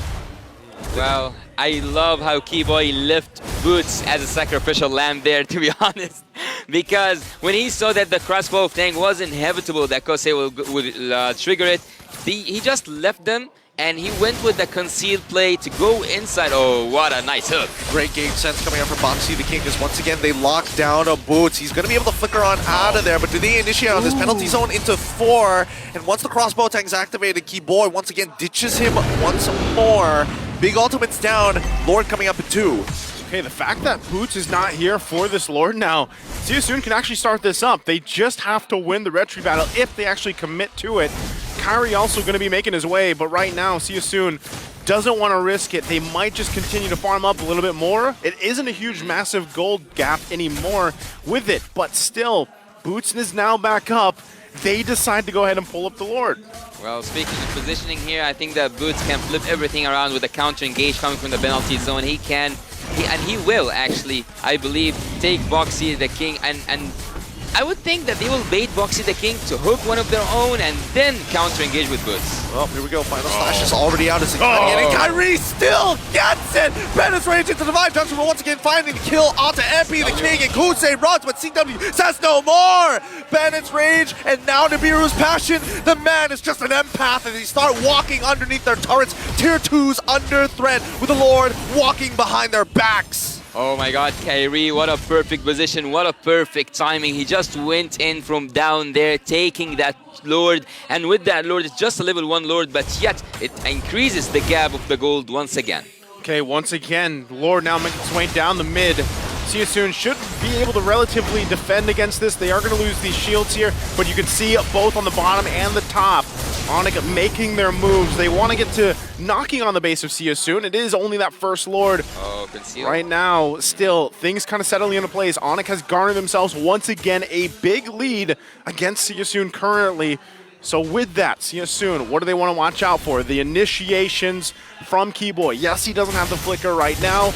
Boots is going to have it here shortly, but right now it'll just kind of go back to a settled time. You're 2 minutes, nearly 2 minutes away from this Lord. True. And unlike Onyx, actually, if it comes to defense, Team See You Soon cannot pull off a solid defense. Yes, you have the crossbow of tank, but bear here with me. If you look at Team Onyx, they have area crowd control. They also have the area clearance when it comes to CW. And not just that, Kyrie can take someone in a blink of an eye. Team See You Soon need a lot of setting up until they get a kill, and also they need a lot of, I would say, sneaky moves with the Iron Hook to take someone out of the formation of Team Onyx, which so far they haven't broken formation. The Iron Hooks are always going to be a big game changer here, and I think at least for the side of See You Soon, right, we're hoping that the final slash is going to be able to kind of break them apart, especially if Keyboy finds the initial Divine Judgment, right? We've seen it 2 times already that both Keyboy as well as CW in combination with each other generally are able to secure 1 kill almost guaranteed. Oh, Ouch. hold on. Final slash on towards Boots' side. Penalty zone only clips one so far. Crossbow tank is activatable, and now the Bloody Hunt is going to get onto Keyboy as the final slash stolen away from Sands is enough. They dodge away on the Iron Hook. Very nice, good adjustment for the side of Onyx. So they got the hard guard out, they got the Bloody Hunt, the final slash from See You Soon. It's still 30 seconds away from the Lord here, so most of those should be back up, and they'll be ready to fight for it. But still, you know, with that, you see both teams still kind of pushing and pulling against each other, even at this point in the game. Yes, it's only 12 minutes in, but with the lead that Onyx has, See You Soon has to approach these fights in a very careful manner, right? They need to be able to pull something off, and right now it just hasn't happened. Whether that's going to be the hook as they approach this Lord, or it's going to be Felix finding his own setup. You already saw earlier, too, how fast Kyrie alone can take someone down, right? This Nolan is strong. It is deadly right now. And that's not even the rest of the team, right? That's just Kyrie alone. So is it possibly better here that See You Soon just gives this up?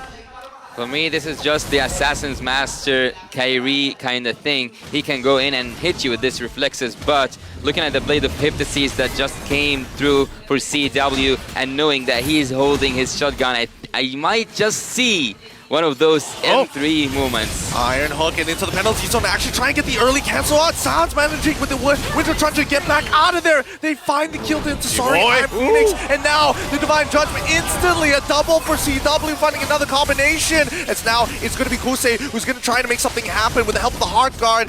Nah, he's not going to take it. He doesn't want to take it to the skies just yet. It's just too much to handle, especially when he's 3 levels down on some of the members of Onyx. With the Lord pushing, this could be it as it cracks open the first inhibitor in through that mid lane. Second one collapsing from that bottom side. This is an endgame scenario, and Onyx are just dancing around them, waiting for the opportunity to present itself. Next wave has spawned, and finally, they back away. Okay, they're going to clear it out here.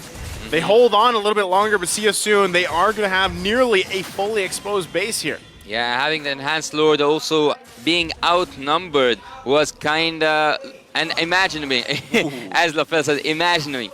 Let's say that Onyx goes in, they would have just finished it, but they want to take it a safer route. Here we go. Once again, the final slash penalty zone, landing onto the 4 members in towards that back line. He's getting peeled off in final slash as well. Crossbow tank is already out with a hard guard from Kusei. They back up. I'm sorry, Felix jumps in on towards that side, flickering for his life. Vengeance as well, but CW peels them off time and time again. Renaissance must not be disrespected. Oh, even with that, again, the base fully exposed. It looks very similar to the previous game, almost 11,000 down here for See You Soon. But if things fall into place somehow, some way, they might be able to crawl back into this game.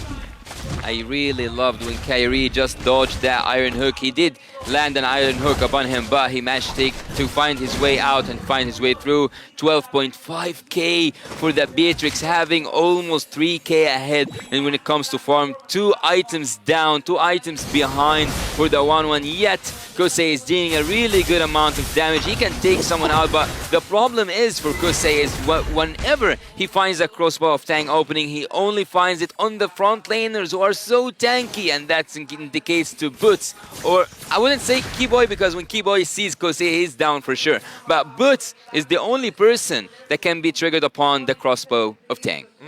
This is one of the few, well, traditional EXP lane experiences, right? This is what I'm used to. Boots is kind of left on his own. Yeah. He gets attacked all the time, and he's just like, good guy, Boots, of course. You just gotta take it. And he says, yes, yes, daddy, please. Take it like a good boy.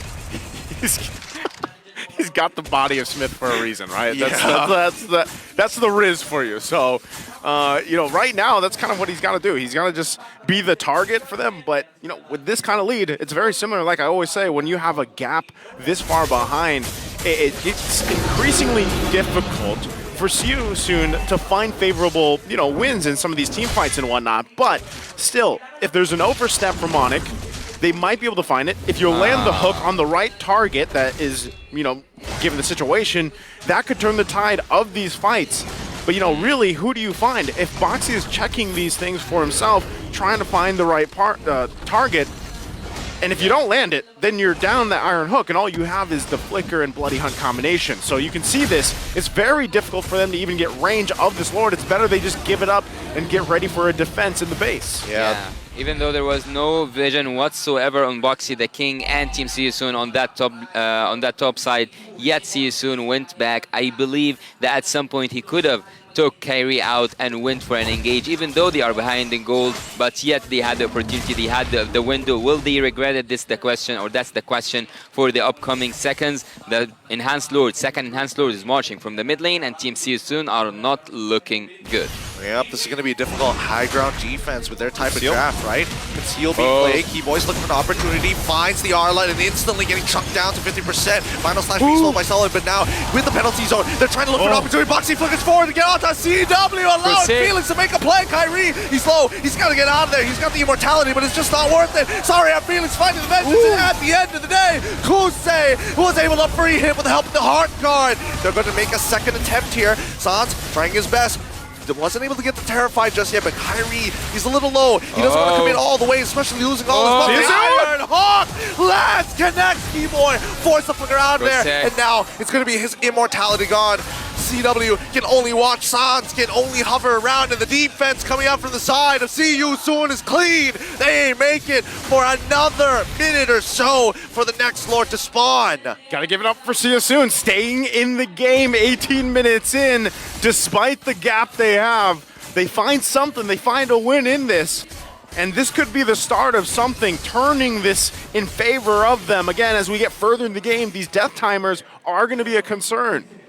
Well, I believe there was a miscommunication from the side of Team Onyx. Boots, even though he landed his ult, the penalty zone was upon 4, if not 5 of the members of Team See You Soon. Even though that happened, there was no follow-up. That suits such a really good engagement. Felix. Here we go. Penalty zone is on all of them. Sorry, I'm Felix already using Final Slash, and Sans going to help ensure it with his Final Slash of his own. Oh, the Terrified MP the King. He's getting chunked out. Bloody Hunt already be committed on to good guy Boots, and he can only take so much damage as Keyboy decides to show up, looking for an opportunity to get out to Kusei. Doesn't get the Divine Judgment, instead gets pulled back by the Iron Hawk. Kusei goes into the skies, crossbow of Tang.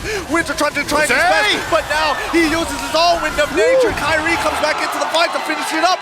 Clean fight, 3 for 3 down. Kyrie looking for anybody. Flickers forward, Sans wants it, Decimate. Oh no, it hits the wrong guy.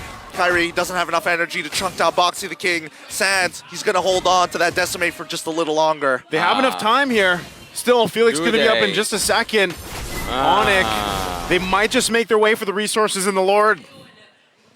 They're going to make their way over there, but not after the purple buff as assassin junglers, such as Nolan would like to say himself. But this is dangerous, right? You can see that finally See You Soon have scaled to a point where it's a pretty even fight as long as they minimize the overall damage from Keyboy. Yeah, this is one of the games so far that had so many kills, so many team fights, but look at Boxy the King. Oh, once again, nicely play coming in from Felix as well as Boxy the King. They're trying to save Sans. He loses his Winter Truncheon and Immortality. He's out of there. And now they're going to be able to secure this Lord, but unfortunately, Keyboy gets yoinked backwards. Not enough damage to commit to this as they have to stick around their base and clear up these waves. Suffocating by the amount of minions coming in through the base. Team See You Soon cannot commit to that Lord, cannot go and engage, even though they have the suppression hero, even though they have Kusei with the hard guard upon him.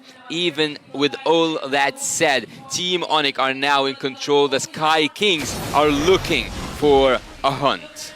Man, time and time again so far for this game, See You Soon has somehow defended despite being so far behind. Are they able to do it again here? They have to make quick work of this Lord. 20 minutes, a 20-minute Lord here. It's tough. Boxy the King going to be looking forward, getting on top of Nolan straight away. Final Slash coming in from the side. It's Kusei goes into the air with a crossbow. Tag finds one. Is able to bring Kyrie's immortality, but the base is getting chunked out. The body's distracted. He attacked it, and it's GG. Well played as the crystal cracks under the Onyx pressure. And the Sky Kings will sweep the series decisively there and securing, again, a top seed going into the knockout stage. Buying some time, that's all what it took for Kyrie, having the immortality switch fast, as Kyrie always have shown us that switch between the immortality and the freeze. He managed to keep Kosei's hand busy until the base itself suffocated because of the minions. Obviously, look at that! The sportsmanship Love to see through it. Yeah. a different level. Because again, respect is given when you are at the world stage. It's not like CU playing bad. It's the fact that they are mechanically talented. They are so gifted at the game. So good. It's such a great series here. Yes, it was a sweep, but let's throw it over to the stage to hear from our victors. Manjin, take it away. Ladies and gentlemen, give it up for Onyx! Dominating their group. They are now top 1 up against See You Soon. Guys, congratulations. First of all, Kyrie, what can you say about your performance and how important is this victory for you guys? Who has the mic? All right. Okay. How important is this victory for you guys? Very important because we're number 1 at our bracket and we're gonna face the number 2 at other bracket. Okay. All right, you're gonna wait. All right, Kyrie, there was an important moment in that game where you stole the Lord with that retribution and then you made a comeback. You turned it around. What was going through your mind when you stole that Lord? I can't really remember. You can't remember. No, you watch the replay, you will remember. Okay. All right. Let me talk to some other guys. Sans. Okay, Sans. All right. Sans. Okay. Based on the games that you've seen, all of the games that you've seen, all right. Okay. Which team has impressed you so far?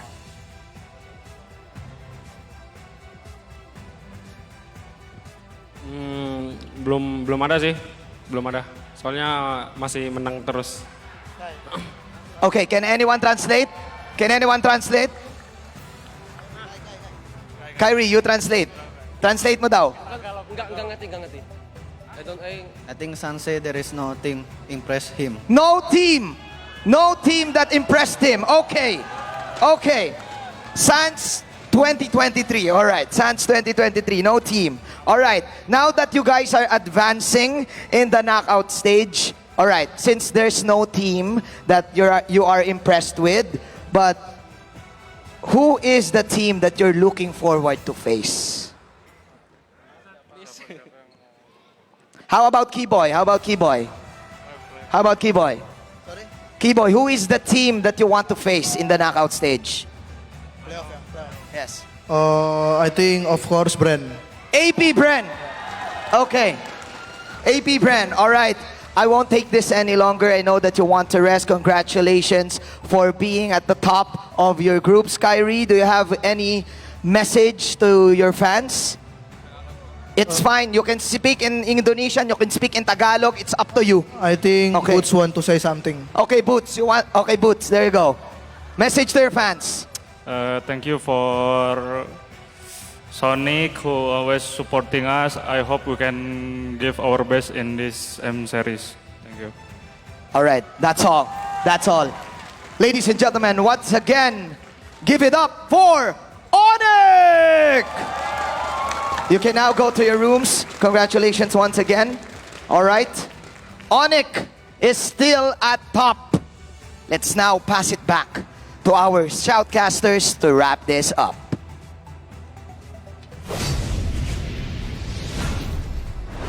Thank you so much, Manjin, and of course, congratulations once again to Onyx there. What a performance they've had through the group stage, and now they've garnered themselves that top spot going into the knockout stages, of course. And we heard there who exactly they do want to eventually play against, and we'll be watching them later after this series, actually. AP Bren later on versus Team Flash. So, real quick, any thoughts on that series? How did it feel here, Gideon? Well, personally for me, I think this was a great series to see a litmus test for specifically See You Soon, right? They had enough of the mechanical skill to make this a challenge for Onyx for game number 2.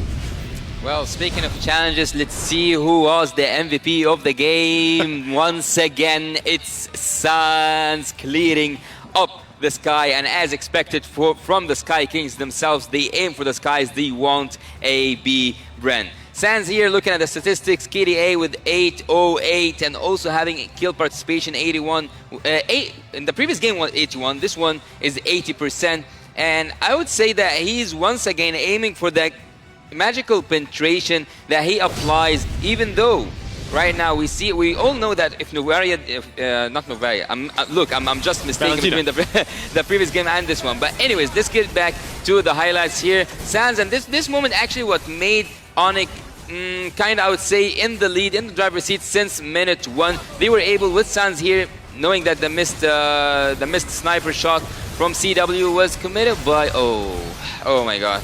Like, if we speak about every shot that we get, if we speak about every highlight that we get, we will not get enough. We will not stop talking because this game was full of team fights. Onyx team here at this moment, they managed to reverse that and counter that engage with the Terizla ultimate with the penalty zone, and here was the first time CU soon were able to get at least, I would say, almost a Lord, even though Kyrie was there, coming from the back lines, taking the Lord down, and Onyx once again coming back on top.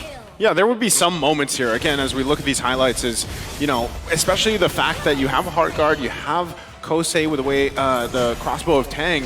He was able to find some moments, and it actually looked like if maybe they had withstanded one more march into the base, they could have turned things around, because even moments like this, right, you're thinking that they can pull it off, but again, the response, the synergy, even the juggling of items later on here really played its part for Onyx, right? And unfortunately for Siasoon, they weren't able to capitalize on this moment here where they turn things around, but then again, Kyrie and Sans, with their positioning, they were able to close things out through this. And with this moment as well, it was great, but again, the base, it was being focused on until eventually the win goes to Onyx here. I really do admire how Kosei executed that 1-1 because he was playing, he was having this footwork up there in the top lane, and also with the hard guard upon him, it gave him so much courage to engage and also disengage and re-engage, which is something that I really admire about the 1-1 players. And at some point, we have seen that Keyboy was trying with the concealed flicker ult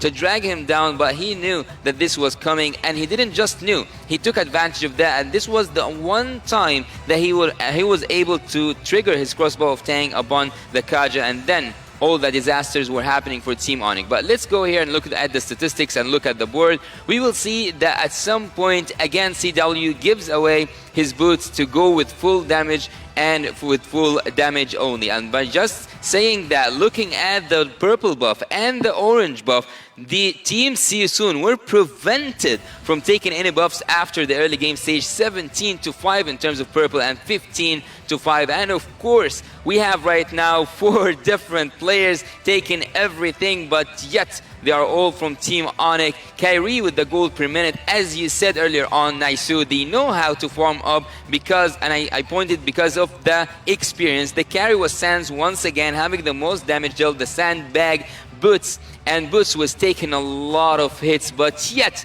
which is the person that I wouldn't actually expect to see at the Forgotten One, CW, with the most assists, even though he was dealing a lot of damage, if not the most damage in his team.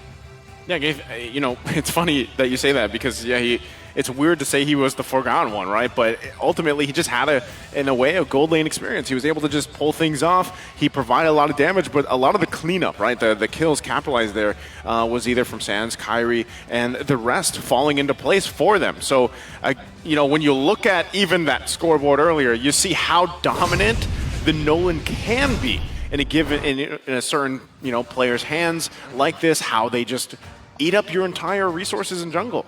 Yeah, I mean, he not only just eat up your resources in jungle, the fact that he's, you know, out farming people like CW, who's known to just be like, oh yeah, I have that gold lane experience as well, especially since the majority of the kills that he got were in combination with Keyboy, who were handing it to him on a silver platter. So it's crazy to imagine that he's still power farming in this particular manner. Well, again, a great series there, and congratulations to Onyx. Now, we have one more series ahead of us, but real quick before we sign off for this series, we want to go ahead and thank our sponsors. M5 is powered by Moonton, presented by Kadia, our global presenting partner, supported by ROG, our official gaming phone, Grab, our super app partner, and of course, Secret Lab, our official chair partner. Now, up next, for the final match of the day between the hometown heroes, the current Filipino champions, AP Bren, and also the champion of MPL Singapore team, Flash. You don't want to miss out on that, guys. It is going to be a great match to round out the day. I'm Naisu, this is Gideon and Yasu, and we'll be back after this.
Hit me like I might get over, but you can get me in no corner. I know I can make a comeback, ace this round and finish this game now. Got the power on my shoulders, yeah, you know that I'm a soldier. You can keep me off my guard, but you can't keep me from my honor. Nah, nah, nah, I feel like the floor is over, the energy's getting higher. You're saving my arms, 'cause I know just what I got. I got you like na na na, and you know I hold the power.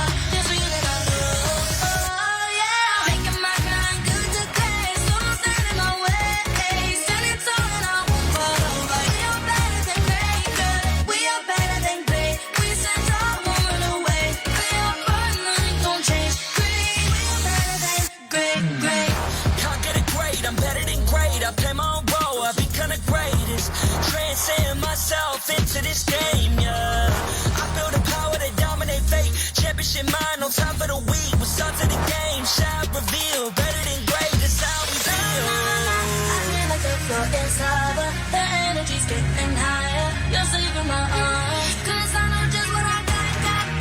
I got you like na na na, and you know I hold the power. This feeling I love, oh yeah. Making my grind good to play, so don't stand in my way.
#1 seed, the champion of the arena.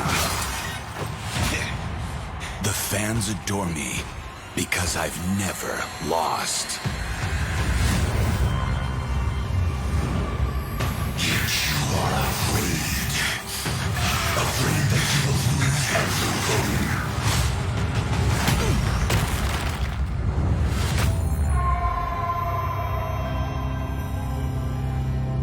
Ever get scared of losing, Kimmy?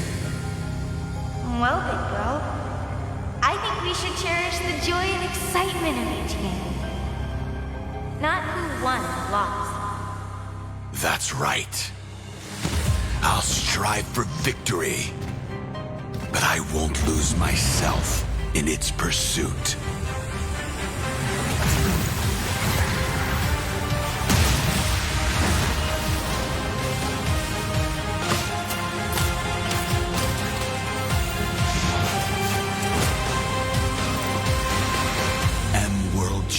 Championship. I'm back.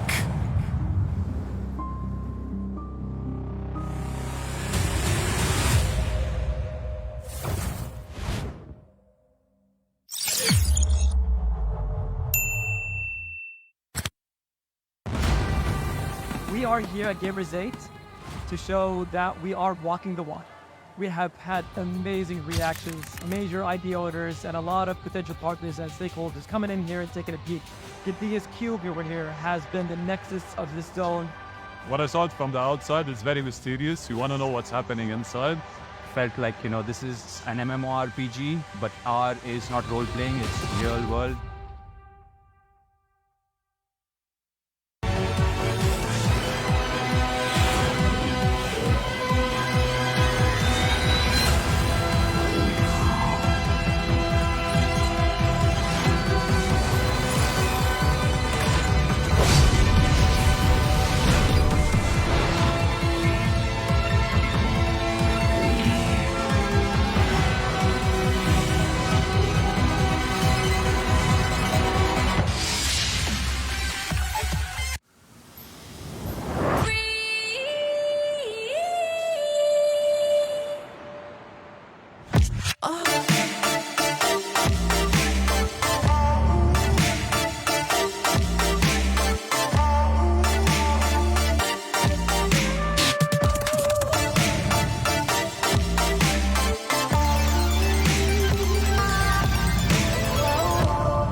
Brandon, alam ko masalimot ngayon ang buhay mo.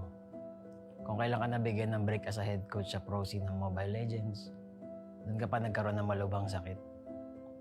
Iindahin mo ng 1 buwan. Itatago mo kasi akala mo, ngalay lang naman. Hanggang sa isang gabi, hindi ka na makatayo. Hindi ka na makalakad. Wala nang choice kundi dalhin ka sa ospital kasi grabe na yung sakit na iniinda mo. Magsisimula ang season na wala ka sa tabi ng team mo. Sobrang lungkot at depresyon ang dadanasin mo dahil sa sakit at kawalan ng pakiramdam sa kalahati ng iyong katawan. Munti ka nang sumuko sa buhay. Buti na lang at may mga nurse, mga doktor, mga physical therapists, at mga kaibigan na nagpatibay ng loob mo. Huwag mo silang kalimutang pasalamatan. Akala mo okay na ang lahat, kaso luluba palalo ang sakit mo. Mapupunta ka sa bingit ng kamatayan, halos hindi ka na makahinga. Doon, mapapadasal ka sa Diyos na huwag ka na munang kunin dahil hindi pa tapos ang mission mo. Hindi pa tapos ang pangarap mo. Sabi mo nga, magja-champion ka pa. Maniwala ka na gagaling ka. Kumapit ka. Sa pagkakataon na yon, madudugtungan ang iyong buhay. Binigyan ka ng isa pang chance sa mundo para tuparin ang pangarap mo. Kung akala mo wala nang kukuha sa iyong ML team dahil sa kalagayan mo, nagkakamali ka. May magtitiwala pa rin. Kukunin ka as coach ng isang team abroad. Igagrab mo yung opportunity kahit pa naka-wheelchair ka kasi gusto mo yung ginagawa mo. Magiging mahirap pero okay lang. Ang importante, sumubok ka at wala kang regrets. Unti-unti na rin mag-i-improve ang kalagayan mo. Sabi ng mga doktor, kailangan mong ma-operahan pero wala ka pa namang pera noon kaya naniwala ka na lang nagagaling ka. Sa tiyaga at paniniwala, makakatayo ka rin. Darating ang punto na makakalakad ka na ulit. Himala, di ba? May isa pang biyaya na darating. Lalapitan ka na isang kaibigan, si Coach Daki, para maging tactician ng AP Brand. May chance ka ulit na ituloy ang pangarap. Huwag mo itong sayangin. Ikaw ang susi na magbubukas ng bagong pintuan para sa iyong team. Makakapagsibol kayo at dito magsisimula ang sunod-sunod niyong pagkapanalo sa iba't ibang tournament, kabilang ang MPL Philippines Season 12. Kung dati ay literal na hindi ka makalakad, ngayon lakad matatag ka nang ire-representa ang Pilipinas sa M5 World Championships.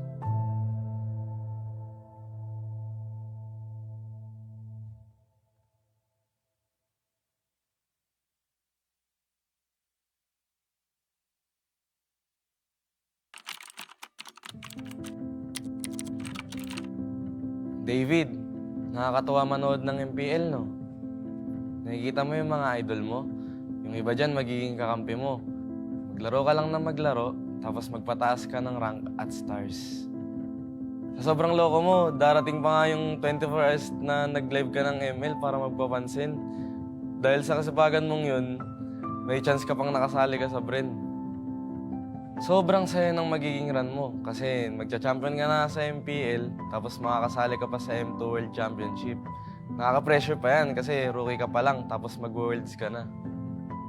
Buti na lang, umayon yung resulta sa atin. Magiging champion ka ng M2. Oo, masaya siya. Kaso warning lang ha, yung mga susunod na mangyayari dito magiging mahirap at masakit para sa'yo. Ganun talaga yung buhay eh. Hindi laging masaya.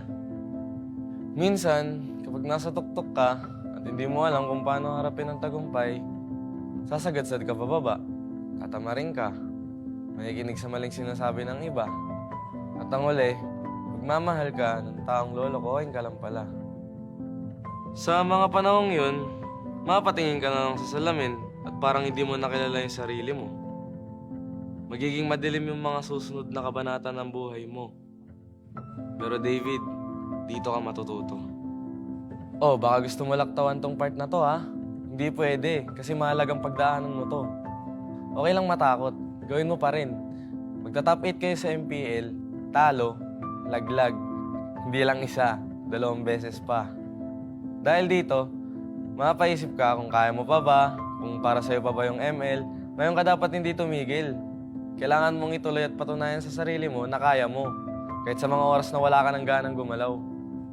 Kung magagawa mo to, magkakaroon ka ng disiplina. Gagawin mo siya dahil pinangako mo sa sarili mo na panahon na para magising at magbago. Kapag naayos mo na yung sarili mo, magiging maayos na teammate ka na sa mga kasama mo. Kung yung dati nga, sarili mo lang iniisip mo, Ngayon, mas masaya ka na kapag masaya yung teammates mo, di ba? Dahilan ito para mag-champion kayo sa iba't ibang tournaments, pati na rin sa MPL Season 12. Matutupad rin yung pangarap mo para sa team na makapag-M5. Ngayon, sa pagkakataong ito, mas gagalingan mo pa kasi gusto mong maranasan nila ang feeling na naranasan mo noon.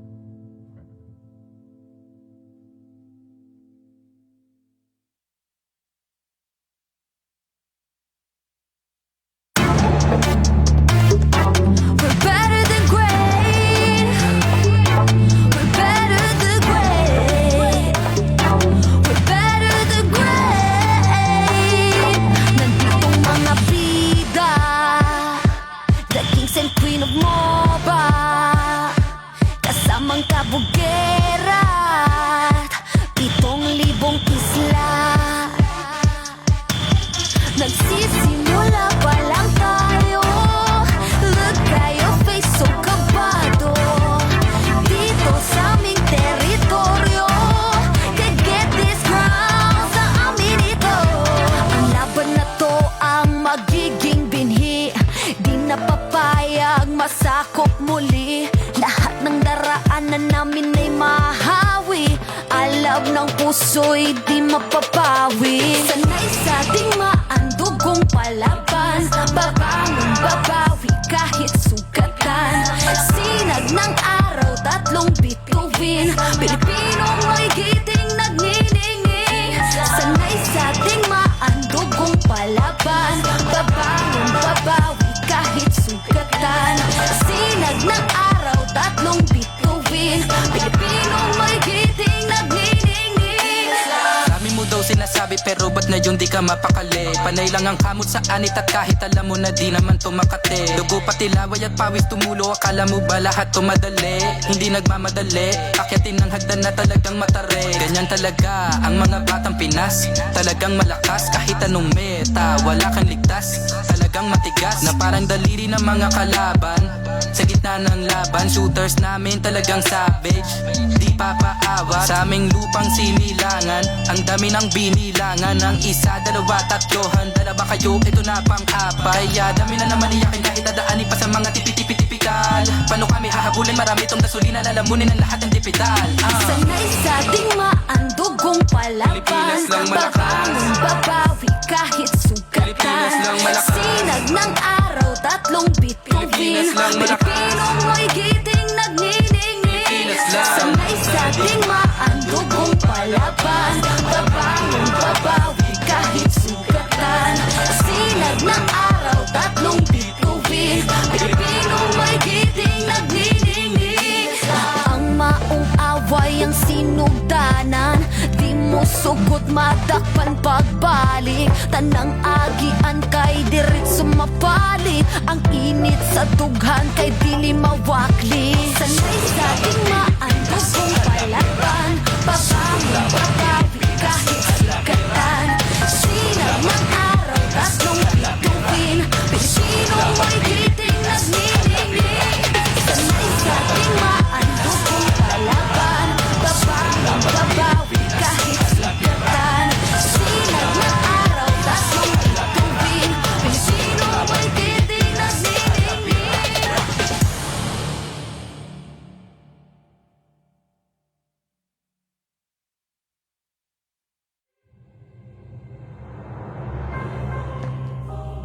The Shadow Dragon was once my biggest weakness, but now it's my most potent weapon.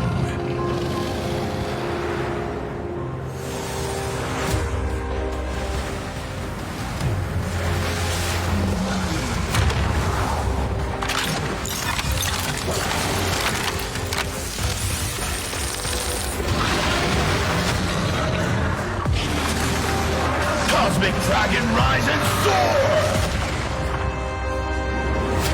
Dragon Stomp! Dragon Scales!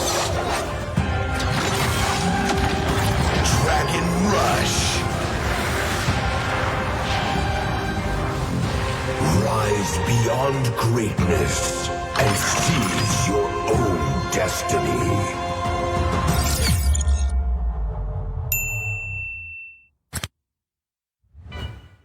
Tonight, we celebrate MLBB Esport. Do the kaldak! Do the kaldak! This is the Suman Challenge. Go! Oh!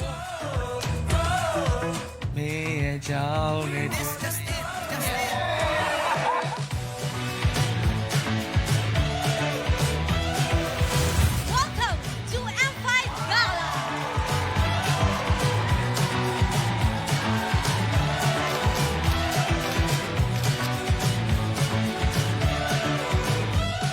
Guess the Hero Challenge! Lapu-Lapu, Iritel, Franco, Nana.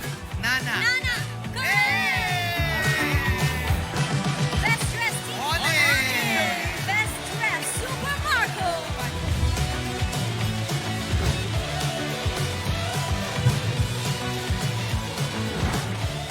Thank you so much for joining us at the M5 Gala, and we'll see you at the M5 World Championship.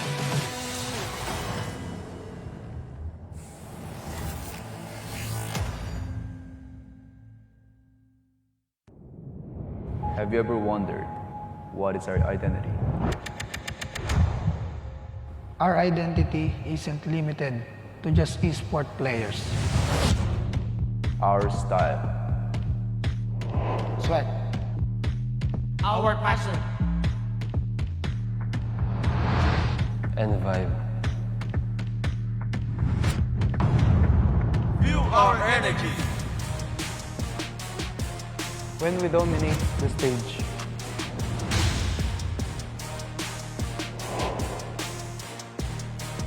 the hours of sacrifice shape who we are.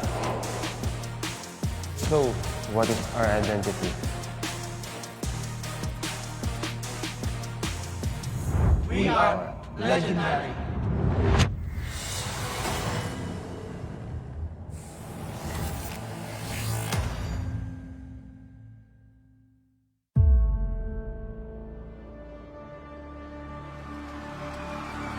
In the history of M Series, no host country has ever won the championship title. No other region has ever claimed the throne. No team has ever secured the championship twice. In this thrilling showdown, 16 teams across the world have gathered once more to seize the trophy. Which teams will prove themselves in their epic rivalry rematch? Will a new region unveil their strength and climb to the top? And who will leave an unforgettable mark with their skills? Behold, the old guards, seasoned titans returning to reclaim glory.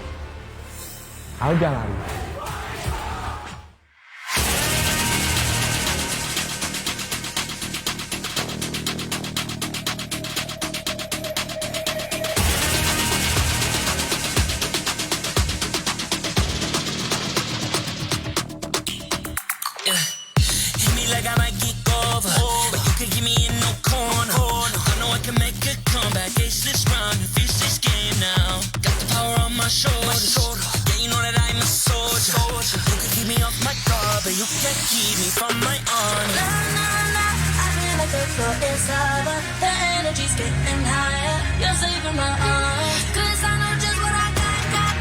I got you like na-na-na, and you know I hold the power. It's really about love, oh yeah. Making my grind good to great, so don't stand in my way. Standing tall and I won't fall over. We are better than great, good. We are better than great. We stand tall, won't run away. We are fun, nothing gon' change. Great, we are better than great. Can't get it great, I'm better than great. I play my own role, I be kinda greatest. Transcend myself into this game, yeah. I build a power to dominate fate. Championship mind on top of the week. We start to the game, shout, reveal. Better than great, that's how we feel. I feel like the floor is over, the energy's getting higher. You're saving my arm, 'cause I know just what I got. I got you like na-na-na, and you know I hold the power. It's really about love, oh yeah. Making my grind good to great, so don't stand in my way.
A batch of talented young guns are about to face off the old guards of the scene.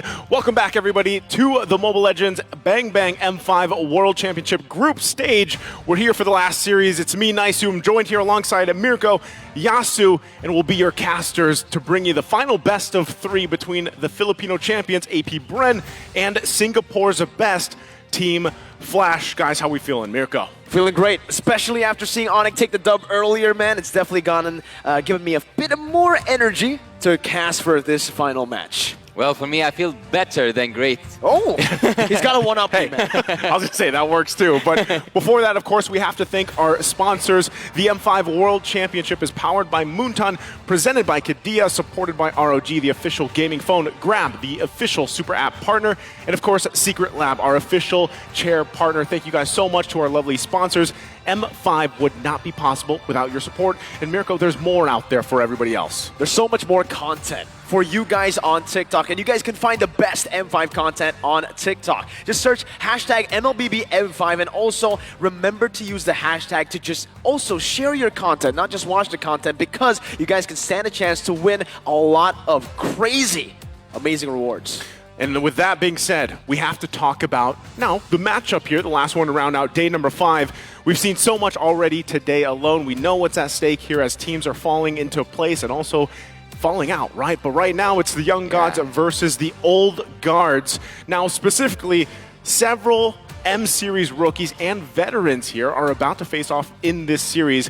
We'll celebrate their achievements, their contributions here to basically develop the whole MLBB esports scene leading up to today. And first and foremost, we have to talk about these two players, Kyle TZ versus Hades. Two Filipino junglers who are basically from two generations. It's basically Mirko and me, right? We're like at that point, so generation-wise. Now, Hades is one of the older junglers from the league who basically helped raise this mechanical standard for the league, while Kyle TZ, he may be argued as one of the players who met this standard. Yasu, how do you break this down for us? I would say, as the title says here, a clash of generational junglers. Kyle TZ with those achievements, look at it. Champion, gold medal, and rookie of the season. On the other hand, he also dominates Singapore. Hades with one time as a champion, final MVP, and again, he have these mechanical heroes, as we said, Ling and Lancelot. And it's actually quite strange because I have known my whole life that AB Bren is one of those teams that when you see a Lancelot, remembering Carl, not seeing him in Kyle, I don't know, will he pull him today? That's a question. We'll have to find out, right? But one thing that's funny is, even with these guys, is really the favorite heroes used. And I feel like that's just adapted, right, over these metas and everything else. But really, the staple there, obviously, Fredrin. You know, he was like literally the main staple for so long. But we went from this kind of phase where it was like utility over to assassins, and now you have a good mix of them, right, for the most part. So can't wait to see these guys clash it out. Now, next up, the clash of generational roamers. Mirko, Ogwin versus Lalzi. How's this looking? Well, firstly, we got to take a look at Ogwin, right? The achievement speaks for itself. I think he was part of the same roster with Kyle TZ for the entire year. Heck, even last year, they were just absolutely phenomenal. But for Lolzy, he is a veteran in his own right. Unfortunately, though, we did see a little bit of, I would say, just a tough road for Team Flash in Season 6 particularly. It wasn't the smoothest of roads to claim that championship title, but that veterancy, that experience, not just for Lolzy, but the entire team definitely showed. With quite similar heroes, right? I mean, mainly the Kufra there, but it's also just the pick-off-centric, the big playmaking heroes that they like to go for. Though I do want to, pull it back a bit to Hades again and Kyle TZ. Looking at both their heroes, a little bit different. Kyle TZ, we've seen him on Assassins before, but it seems like now he's maturing, going towards the utility junglers, not so much of that flashy assassin. And I think it comes down to how the team likes to play. Hades, he needs to get his hands on that snowball. He needs to be the one to actually look for the initiative in a lot of the games for Team Flash, and that's why we're seeing him in a whole lot of assassins, maneuverability, and carry potential. Meanwhile, Kyle, he can do that, but he can also just play for the team. He has phenomenal players in Super Marco and Flap TZ. Heck, even Few. Few's been in the game for so long, but he's still an OG, but also an OG carry. Yeah, and speaking of that, as we look at both these, lineups here, these players that, have the old guards, if you will, and where they are now, one thing that's fun, I don't know if this is a fun fact or not, but Hades actually, he was contemplating quitting esports before joining Team Flash. And on the other side, Ogwin, as we compare over there with Lalzi, Ogwin, this was like a last-minute recruitment for AP Bren, right? Yeah. Basically, back in Season 10, he was recommended by his cousin Pando. So, Pandora, right? Pando. Wow. So, interesting. But, again, as we get ready for this matchup, we have to welcome our marshals here to officiate the M5 World Championship. We have our marshals doing an amazing job. They're here to ensure the fairness and integrity of the game. Rain, Wilbert, Shun, and Ivan. And as the teams also get prepped up, ready for this last series ahead of us, this is where it all falls into place. The Filipino champions, they grace the stage to continue their campaign towards being better than great. Let me hear you buzz for AP Bren. Another team who has been consistent all year long. 2 gold medals and 1 more. They're looking for the M title again. And across from them, surprising by the Mongolian downloaders, the Singaporean delegates look to bounce back and strengthen their chances for the knockout stage. Don't blink or you'll miss them. It's Team Flash. With their final game in this group, will they finish strong? We're going to find out if they can finish strong here, and to guide the teams to victory, of course, the minds here behind it all, the coaches and the analysts. For AP Bren, it's Coach Ducky and Coach Vren. And of course, for Team Flash, we've got Coach Reminiscent and KZP. Now, as they fist bump it out, they get ready, they get prepped up. I would say here, a lot of people's expectations for Team Flash has probably developed over the course of this group stage, and those for AP Bren have been set in stone. Real quick, too, let's go ahead and look at the lineup for AP Bren. We've got Super Marco, Kyle Teasy, Flap Teasy, Few, and Ogwin. Just a solid lineup here for us, Yasu. Yeah, I would say that AP Bren have a motivation that only one more team in this tournament shares, and that's the 2 times M Series Championship. They got 1 title, they are now after another. Okay, and as that, again, the expectation's already going to be there. Across from them, we'll be taking a look just in a second for Team Flash. Just to get familiar, we got Vanix, Hades, Adamir, Jay, Lulzi. We talked about this matchup, especially Ogwin versus Lulzi. Mirko, how are we feeling about the lineup? For a lot of the players that you see veterans, Hades, Adamir, and Lulzi. But for Jay and Vanix, though, you may not have seen them in the M Series before. They're veterans in their own right. They've been in MPLSG for a long time, and finally, they get the chance to show what they've gotten. A lot of people, including me myself, said that Team Flash getting here, it's a bit of luck. That one last hit from Bray could have changed everything. But hey, at this point, luck is a skill too. And Team Flash have definitely utilized that, have honed that luck to turn it to just absolute skill. They've shown us in the group stages that they're not a team that can be completely written off. Unfortunately, maybe in the talent prediction, it's a bit of a... Well, you know. It's contradicting. Well, it sweeps across the board for us, right? But there's a reason why, Yasu. What's your reason? Well, before my reason, I don't know how will Cheryl feel about that. she's probably out there watching right now. Is this Yasu? You've been spending a lot of time with this quote-unquote curse casters on the desk for the group stage. Are you developing your own curse here prediction? I actually don't remember if I cursed someone so far, but if Team Flash is the one to be cursed, I wish that I'm this time getting correct for them, because Team Flash, this is their last match today, this match in this group. So if they finish strong, as I said, they are now on a tie with Lil Gun. So if they manage to win this game, and ironically enough, actually the fate of this group, I'm not going to say in the hands of Team AB Bren, but it's centered about Team AB Bren, because AB Bren is the one to decide. Today, he's going to play against Flash. Tomorrow, he's going to play against Lil Gun. Yeah, great point, because again, for this matchup alone, as we wait for this draft to be upon us, this could make or break the chances for the knockouts for Team Flash. So look at the audience predictions as well from around the world. Like when Singapore goes 90% towards AP Bren, that's painful, man. Maybe misclick? No way. No, there's no misclicks there. They're just that's That's the proof in the pudding, right? As we like to put it. So, again, predictions are out. We only know exactly how this is going to play. But one thing that I will say for sure is Team Flash, they actually have surprised a lot of people, you know, up to this point. Even with Team Lil Gun, you know, they had their own expectations even for the wild card leading into this. But again, we all saw that series unfold, and who's to say they can't do the same thing against AP Bren? Exactly. They can try to replicate what they did, heck, at MPL Singapore. Yeah. Nobody, well, some people, but almost no one, right, predicted them to win MPL SG. The fact that they were able to come back in that kind of way, it feels like it's meant to be. It was written in the stone for them to make it to M5, and it'll just be anticlimactic if they don't show up in this matchup. And I love that because for me, I would say they've shown up for the group stages, you know, at least up to this point. Yeah. And in a similar manner, it's like, okay, who's across from them? Yes, it's the Filipino champions, it's AP Bren. They have the, you know, all their own titles.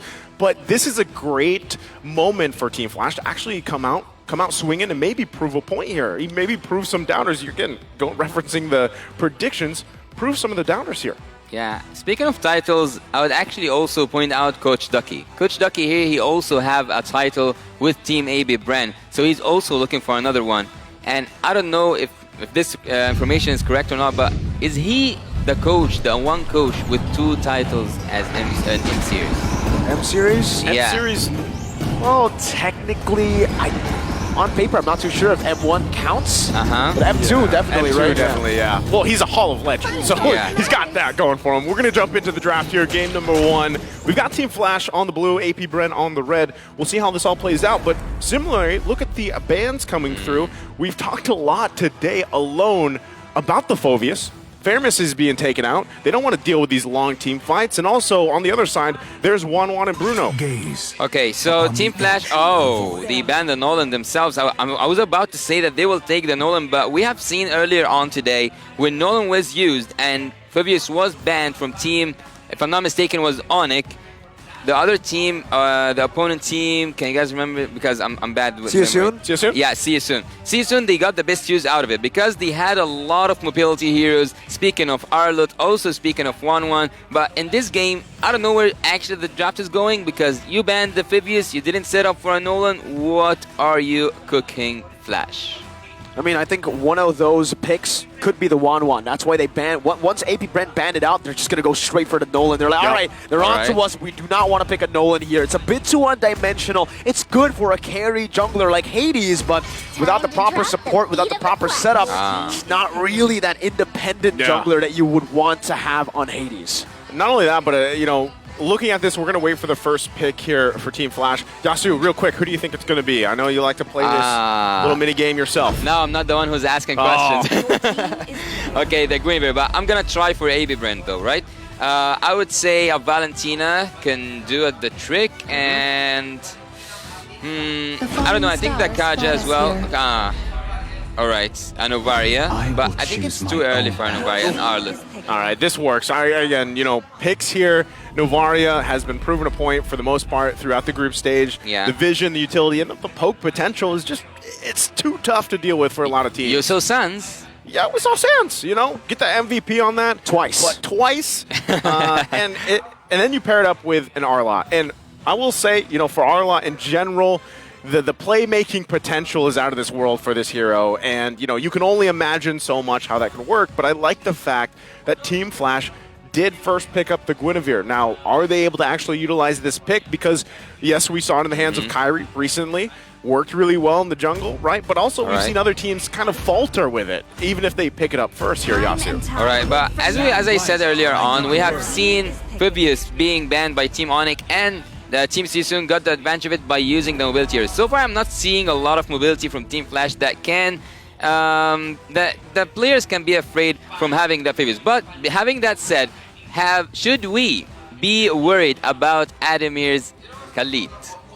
Looking at the way that Adamir has been playing, it's so weird because Adamir has role swapped so many times. He's played the gold lane back in Evo's SG, then he swapped over to the jungle, and now he's an XP laner, but he's kept that same flexible style even in the XP. He can be the carry for the team. Yep. Mostly he goes utility though. I mean, even when they won against RSG, SG, that crazy game that they came back from, that was on the Frederick. You know what I love? I always say this about the XP lane as this last pick. It's going to be the Claude here for AP Bren. What I love about the XP lane, man, is the development of that lane alone and how much impact it has currently in the meta. And even if you discuss the versions of XP laners, right? You have that back lane focus-centric kind of heroes. Khalid can be one of them. We just saw this also from the last series work really well. Or even, you know, the pretty much the zoning potential. That's why the Terizla is so hot. Yuzhong was so, you know, so popular for a while. He's kind of fallen off a little bit in terms of priority for the XP lane,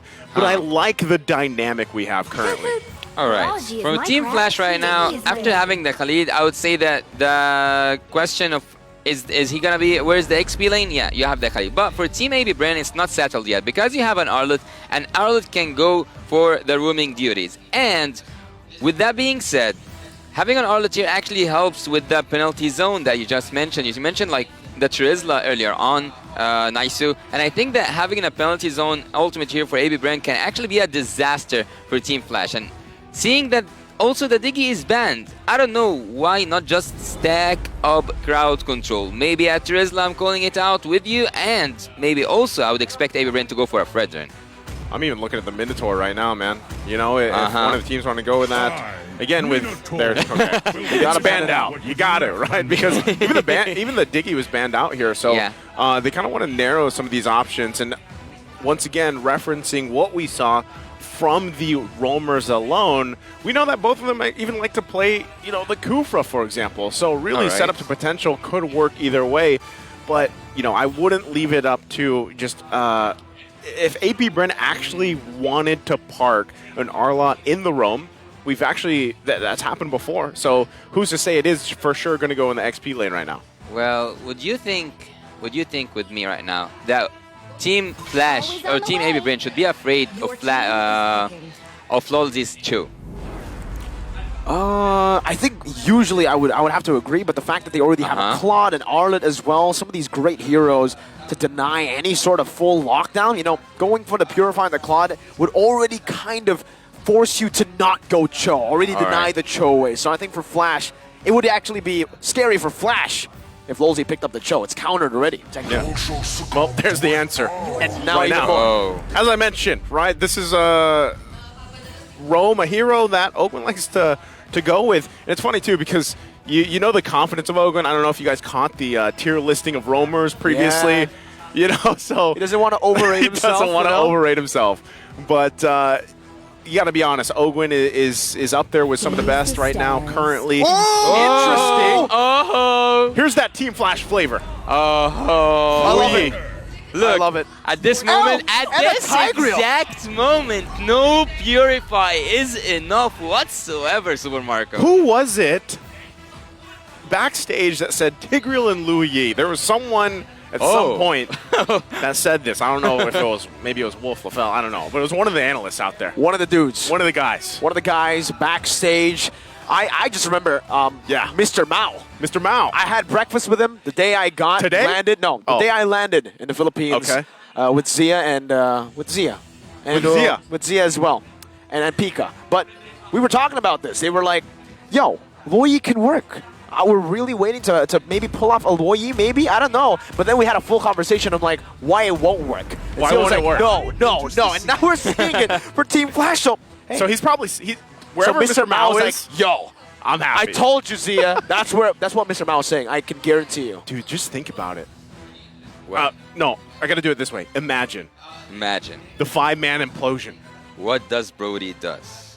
That too. 5-man implosion into the Louis. I don't actually. I forgot what her skill is called, actually. I haven't seen her in forever, man. It's been a while. It's been a hot while, man. You're right. Okay, real quick, Yasu, take us through the lineups here, as you can see. Okay, so I've called it out for Team AB Bren to stack up more crowd control, but it seems like Team Flash also got that note, having that Louis for the first time we see it with us in the M5. Also, having Lolzy on that Tiger, I would say that every setup from Team Flash will be perfectly executed. There's no way out once the area crowd control starts from the side of Team Flash, which justifies the Diggy ban.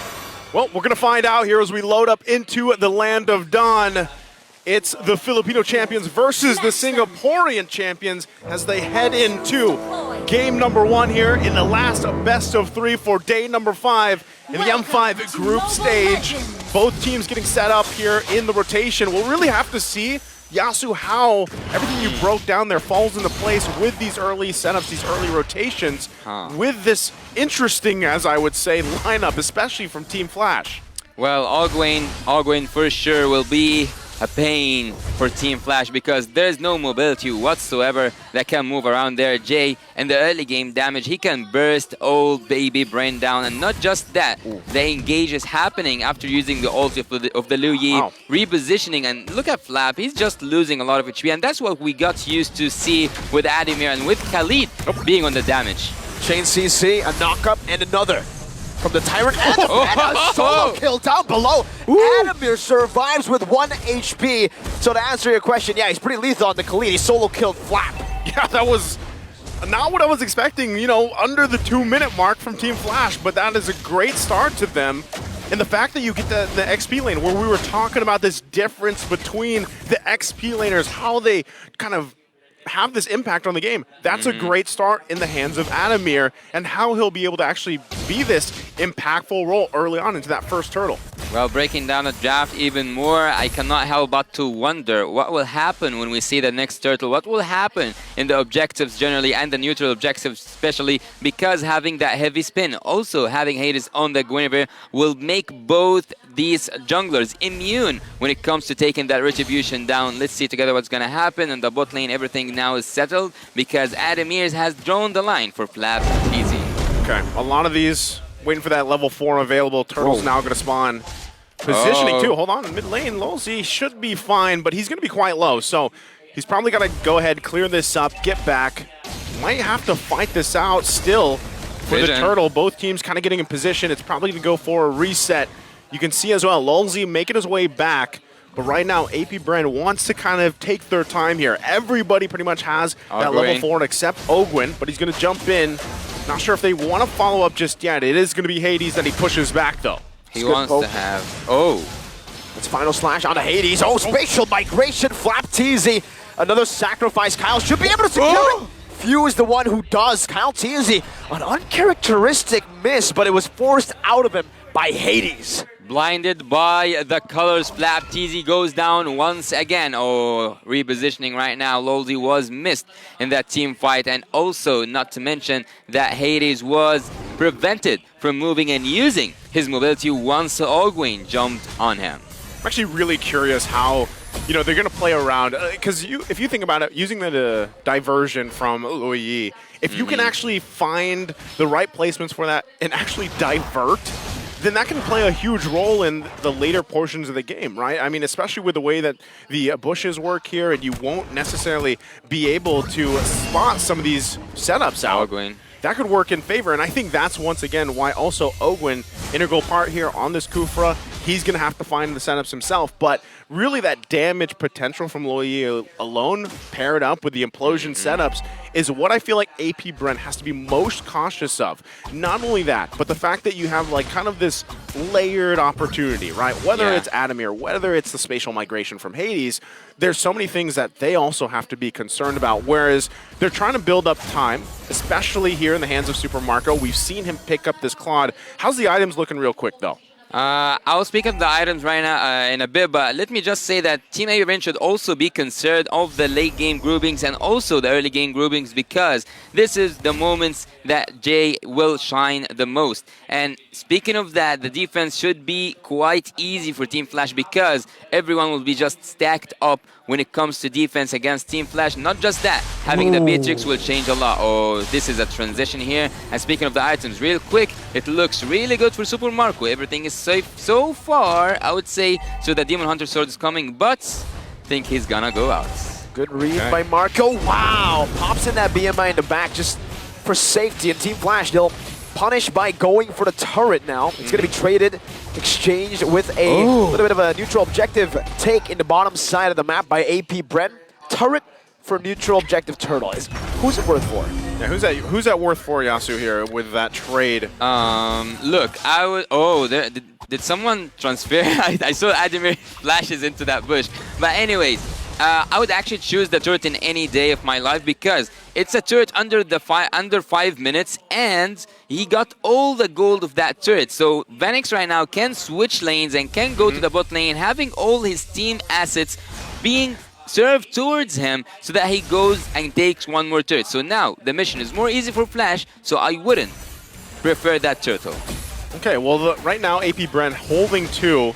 We know that they like to usually, for most part, when you're watching AP Bren, they like to secure those turtles here, 3 for 3. Okay, they're gonna go up top again. Super Marco gonna get chunked. It seems like there's a disconnect here from Adamir and the rest of the team that could maybe have been a kill. AP Bren now rotating up top. Meanwhile, down below, Hades going 1v1. Flapteezy 3 times this game. The 3 kills Team Flash are all on Flap. Flap's having a tough time. Yeah, and another turret can be stacked for Team Flash. It's easy for Hades at the bot lane. Okay, so with that, they still get the second turn in the bottom lane. They're going to work with the space. Heavy spin, not connecting. It's a good flicker out by Vanix. He picks up the BOD. That's a power spike for him. Okay, it's interesting the way things are working right now, right? I mean, necessarily you're expecting a lot of these setups to happen, but so far neither team has found that just yet. But Team Flash, the fact that they have these early kills for them, building momentum, they've got this small gold lead now, that should actually transition really well. Even if, let's say, they give this next turtle up, right? 3 for 3 for AP Bren, Team Flash ultimately will be in a good position for that first Lord Dance here, Yasu. Yeah, if you give me that balance and you ask me, will you choose turtles again or turrets? Look at how things going for Team Flash. They took the turrets, and right now they might even take the. Oh, that's a dangerous spot. Really good position. Implosion. Oh, but Vanix! Vanix. Okay, gonna get pinned down now with Raging Sandstorm as well. Quite a confusing play, but a Violent Requiem there will be used up. Flapteezy falls for the 4th time this game, but it's traded for Vanix. I think Bren are happy with that trade. Yeah, seems like it. Again, this should just be another turtle that they're going to be able to secure, unless Hades actually wants to contest it himself. So Kyle Teasy working on that buff. He's going to go ahead and get it held there, but it will reset. Right now, once again, it's a trade. Flapteezy, though, kind of in a sticky situation. Again in the mid lane, Tyrant's Revenge. Shay gonna be able to flicker out. That's the dispersion and the rotation. The outplay with the knock-up from Lolzy. The knock-up slays Super Marco 5-1 in this game. Hades jumps in with a spatial migration. Not able to find anything. Final slash right now with the Requiem as well. Going to be used up, and the implosion connects onto 3. The heavy spin saves it, but Hades still finds the retry. AP Bren are losing out on all parts of the map. Oh my god, 2 times the marksmen were given on a silver Blachen. Look here, taking that turtle. What's happening? What's happening? Combo. It's a wombo combo, and Team Flash are dominating. 5,000 gold lead. Don't blink or you'll miss them. It was the catchphrase here for Team Flash. Holy moly. Oh my god. Also, one more turret here going down. We are just 8 minutes through, and speaking of AB Bren, actually, you are the expert here. Nice, so you can tell me, have you seen AB Bren fall that badly? But before that, let's go and see what happened in the third fight. The final slash landing on Hades, but look at the ultimate. Lolzy was just a monster. He was just a monster, and as I told you, in the groupings, whenever there's a lot of people stacked with each other at certain place, this is what serves Team Flash the most. Hey man, expert or not, I'm just happy to see Tigreal shining and another pick, Louis Yi, come and shine right now. Like, that is exciting enough for this, for this matchup. Now, my biggest question though is AP Bren, how do they adapt to this? And if the game goes on, let's say 18+ minute mark, how does this lineup still execute what it's been doing the past 9 minutes, right? For the most part. They're in a good lead, and I said this before they had that amazing fight. They were going to be in a good position for the first objective take with that Lord. Now I think AP Bren's going to be the one obviously hesitating, trying to find space to work around like they are now. Well, look, I have an answer for that. I think that if Flapteezy goes in and he just distracts enemy, and he is the sacrificial lamb from Team AB Bren, At this point only, he can distract Team Flash from having this solid composition, and at this point, particularly Ogwin should go in and Super Marco follows on upon it, because Super Marco so far just died one time, and that's a good thing for him because there's a lot of pressure happening on Team AB Bren. If Super Marco landed his blazing duet in a really good moment, having everyone stacked by Ogwin, things are gonna look really good for Team AB Bren. All right, well that one, either way, if they're able to hold on, that's one of the biggest things, right? Given this situation, given the gap here, Lolzy was going to get spotted out. So Lord, nearly half health. Do they actually want to press this and go for it? So they're going to go ahead and hold it. It is going to reset. AP Bren getting in position. This is one of the important parts, right? Also, Golden Staff just being picked up by Super Marco. Like you mentioned, too, is it a sacrificial lamb or not for Flapteezy? Oakwood goes in. Charge Revenge and the Rage. Now it's going to be Lolzy who flickers forward, but isn't able to find anything. Flapteezy goes for the final slash earlier and takes everyone out of the heavy spin. Miscoordination, miscommunication happening, and Team Flash capitalized. J dispersion, rotation, bringing Few back. But Few's able to escape just barely, and the Hades picks up the first Lord of the game. Wow, not following up on that final slash, even though he was the sacrificial lamb in the previous moment. Yet, AB Bren having Lolzy out of the formation, having Lolzy away from his own teammates, and even melted down. He didn't use his ult quite good enough. So, Team AB Bren, that was the window. I was baffled. You could hear the hesitation when I was asking that. The final slash took them away from the heavy spin. What happened?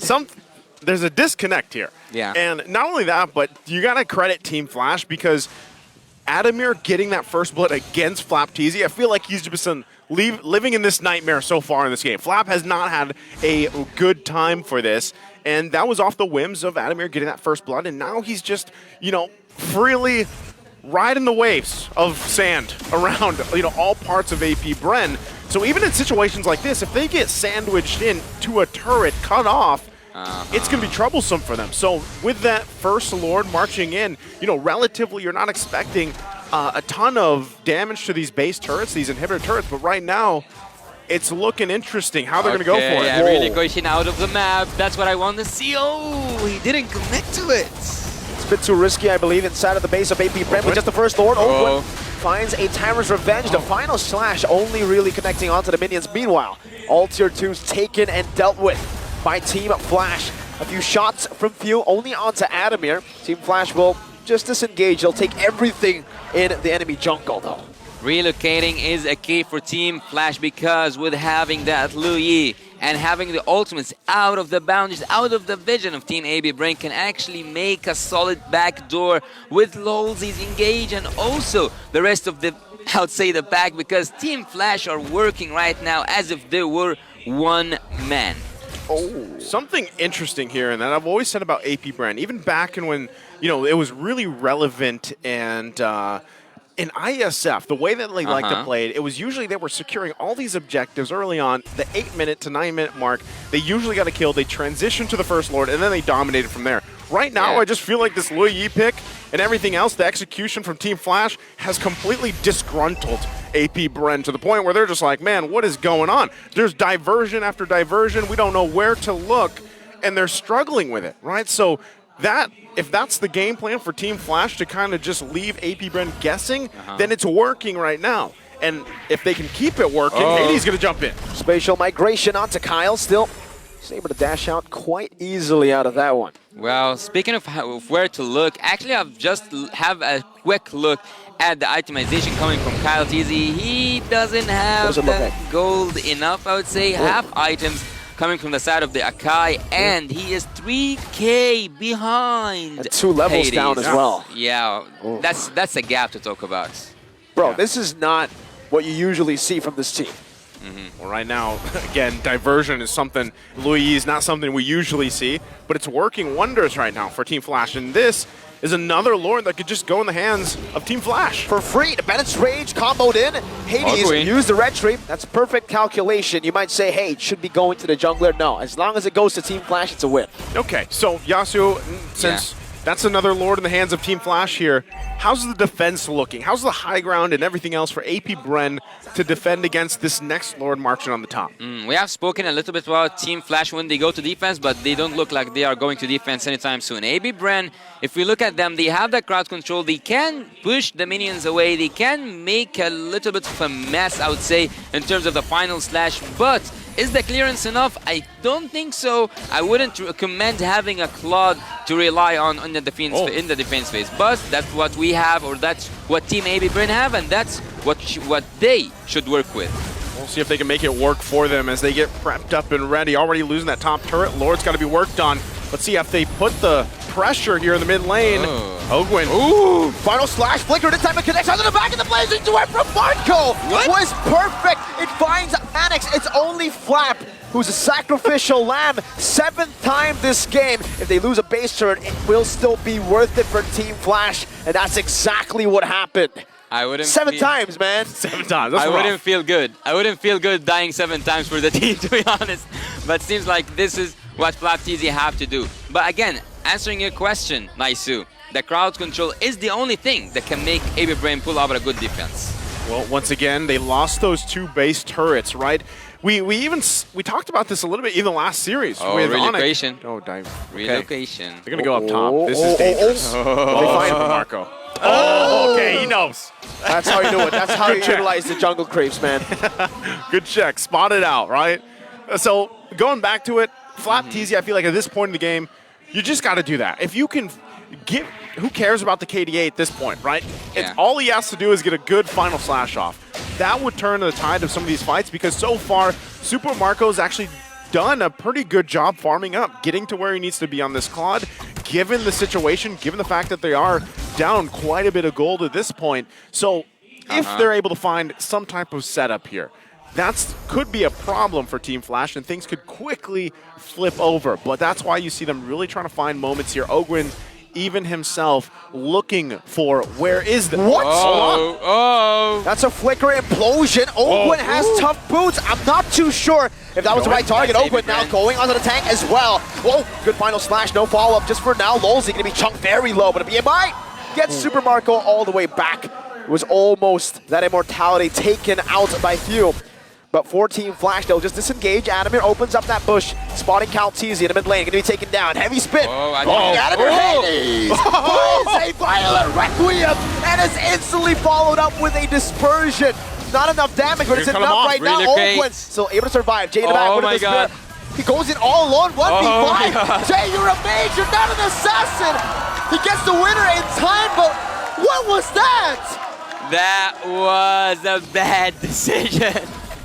That was a bad decision by Jay, and this was the window for Team AB Bren. Did you see the amount of ultimates wasted by Team Flash in this team fight? That's when you want to feel like a hero moment, you know? It doesn't work out. So now with that, as I was just saying earlier, a moment can flip this game around. And AP Bren right now is going to go ahead and dominate this side of the Lord. Oh my god, AB Bren are looking good on this Lord. They will take that sec. Oh, it's not...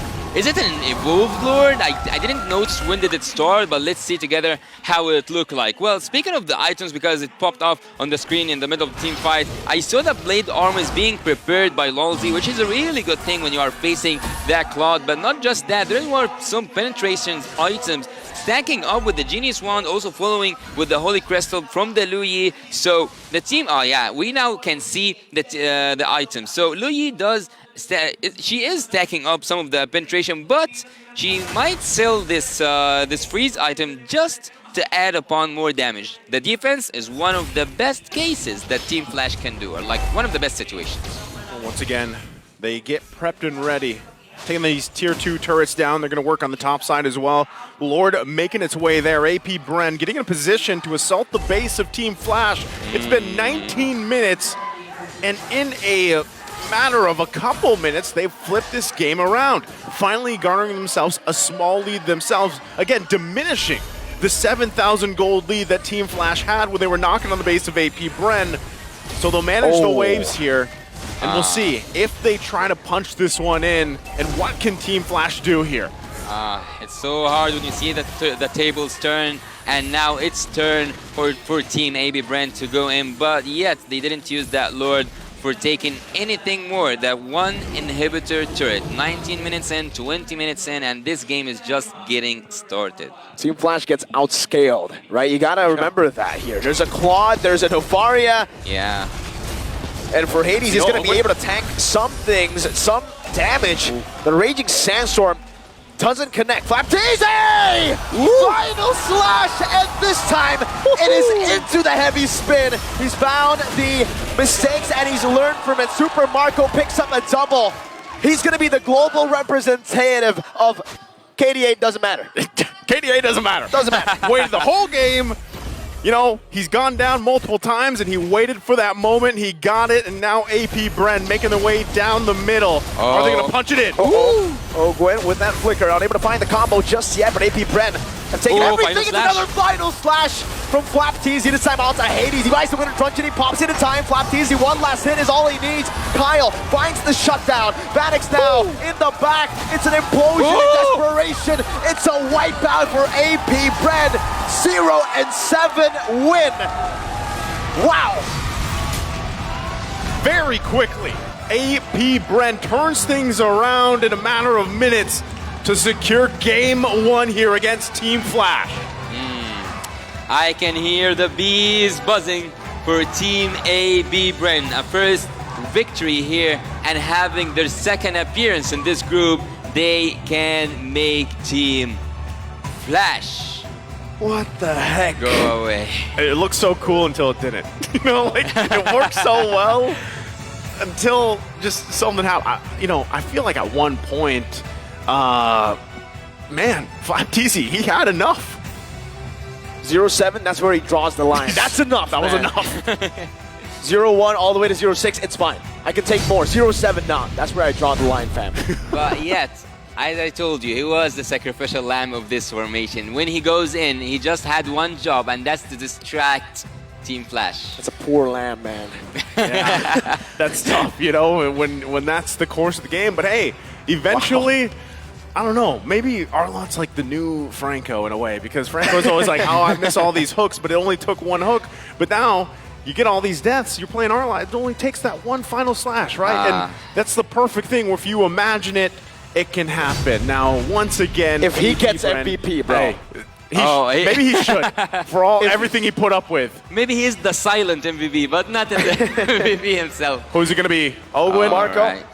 Super Marco here. Again, game MVP, Super Marco, the 5-1-1 on this Claude pick, Yasu.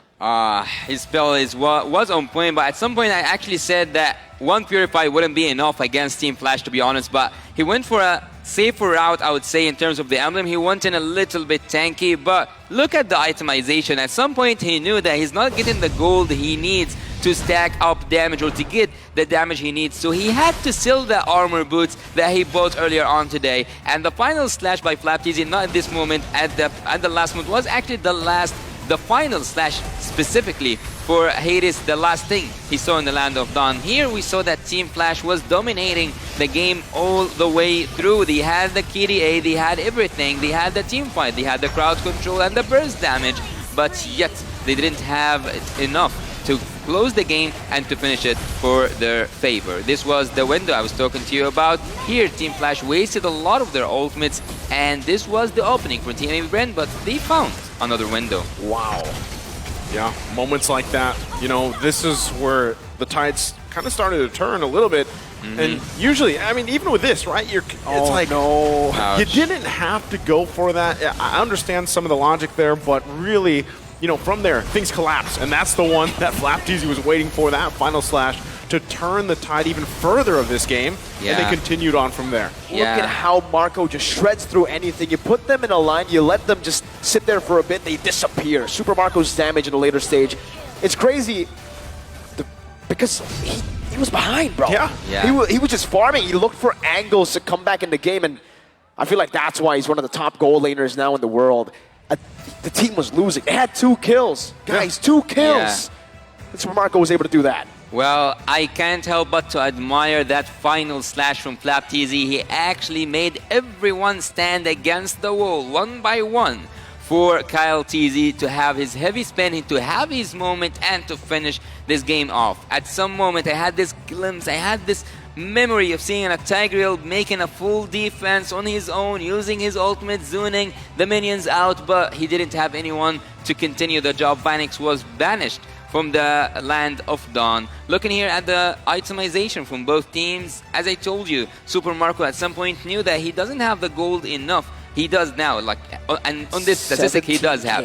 But on the game, during the game itself, we knew that at some point Team Flash had 10k gold lead. Yeah. So, and also, do you guys remember the time where he revealed that Death Bush with the first kill? And also, there was the throw from I don't know if you agree with me or not, but there was a throw from Jay when he went in super aggressive for the backline and he was revealed. If he was in the bush, maybe he would have pulled up a surprise or recall, but he went out.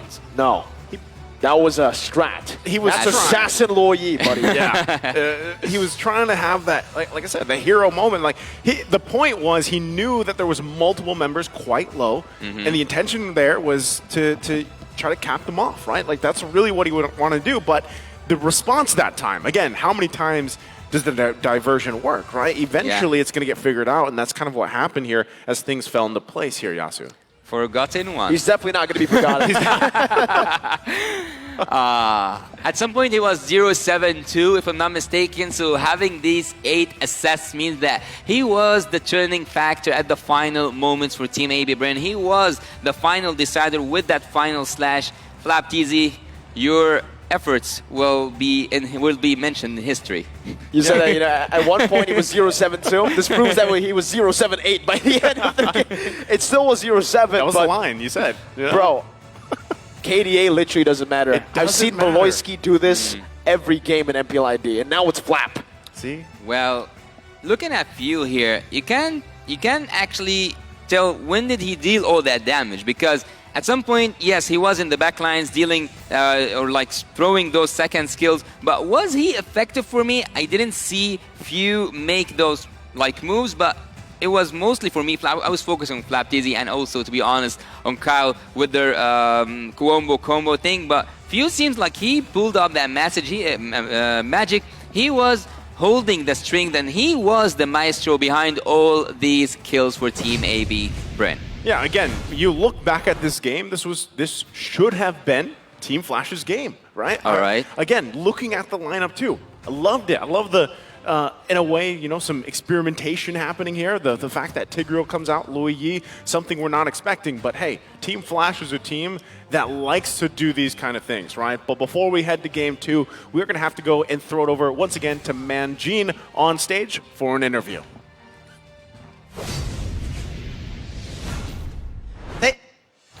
Thank you so much to our shoutcasters. That was a hard fight. That was a hard game number 1 for AP Bren.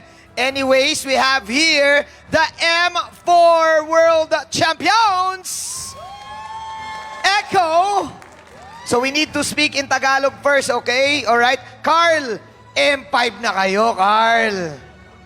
M5 Watcher po. Watcher. Alright. They're finally here in M5 as supporters, as viewers. Let me ask you guys, how is the M5 experience so far? Kumusta, JP? Sobrang intense po ng mga laban, saka mga nagtatrash talk po kasi kaya maganda panoorin. Gusto mo, he likes the banters. He likes the trash talk. Alright. Now, I have a question maybe for Sanford. Sanford, which team surprised you the most based on the performance? Naintindihan mo naman yun, di ba? Okay, right. Bren po. Bren, may iba bang team? Do you have any other teams that you like the performance? Yung team po ni Fly Solo, yung Deus Vult pa rin. Deus Vult, alright, Deus Vult. Nandun si Kid Bomba. Alright. Now I have a question for Carlito, the Great. Carl, you have fans here, Carl, ha? Alam mo na yan, Carl. Okay, so, Carl, you are former teammates with Flap, Few, and Coach Ducky. They are playing right now. What is your message to them? Good luck sa inyong tatlo dyan, tsaka sa mga bago niyong kasama. Pagpatuloy niyo ang ginagawa niyo, alam kong kayang-kaya niyo manalo. kayang-kaya nyo manalo. Okay, let me talk to maybe Sanji. Sanji, of course, and dalawa na kayo sumagot nito, alright? Sanji, who do you think is going to win the M Series? Fearless forecast. Walang kabayas-bayas, Sanji. Feel ko, AP Bren. AP Bren, okay. How about Benny? Benny, fearless forecast. Who's gonna win the M Series? AP Bren or Blacklist? AP Bren or Blacklist. All right. One question. Who do you think is the dark horse of the tournament? The dark horse of the tournament. Who wants to answer? Maybe JP. Who's the dark horse for you guys of the tournament? Deus Vault or Homeboys? Homeboys and Deus Vault. All right. These guys are preparing for the MPL Season 13. Carl, maybe you can share with us some of your off-season preparations. Meron ba kayong pag-prepare na ginagawa ng Echo? Ngayon po, parang nag-shuffle po lahat kaming 10. Tapos magkakaroon po kami ng team building. So medyo relax lang po kami ngayon. Hindi ka nagigil ngayon? Gigil pa rin po, syempre. Alright. There you have it. Ladies and gentlemen, give it up for Echo! Your M4 champions. There you have it. Now let's continue the game. Let's pass it over to game number 2 to our shoutcasters.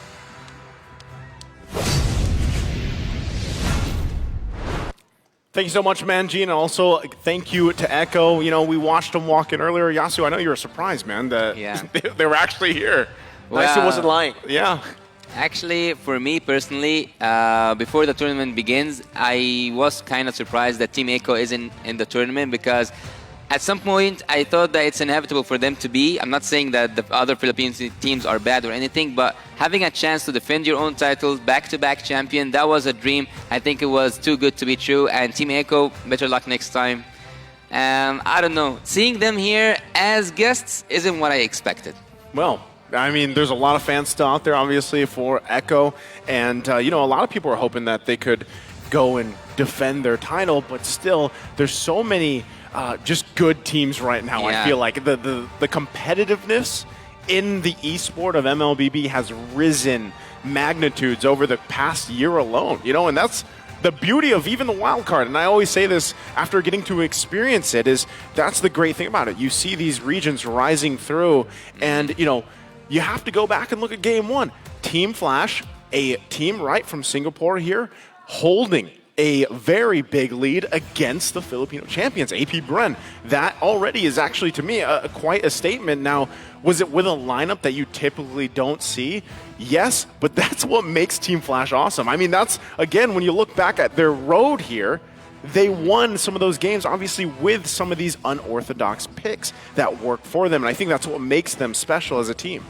And actually, speaking of the regions who are now uprising and showing really great performance on the international stage, we cannot neglect the fact that Kyrie, earlier on today, there was a quote where he spoke well about Team Homeboys. And now, we have just heard from JB that he also recommends that they might be the dark horse. So, again, as you said, there are a lot of teams in this tournament that can turn things around, and it's not only about the champions defending titles, it's about, I'm not going to say a new era, because so far we can't find a champion in this tournament that has 2 M series. So I'm not going to say a new era, I'm going to say uprising teams. Okay, let's see exactly what happens here, but as we wait for the draft for game 2, Mirko, I'm going to ask you, because, you know, I know even when you were play-by-play in the team fights there, it was kind of crazy, right? It was chaotic in a way in its own right. Now, everything that happened there for Team Flash, it fell into place. So do you think for game 2, they kind of go with one of those interesting lineups again to get the lead against AP Bren? And surprisingly enough, I think again, right? I mean, the drafts look very experimental in game number 1, but that's exactly what gave them the lead in the start. You're right. It feels like AP Bren were just not ready for that kind of draft in the early stage of the game. They didn't know how to really properly react to the diversions rotating across the map.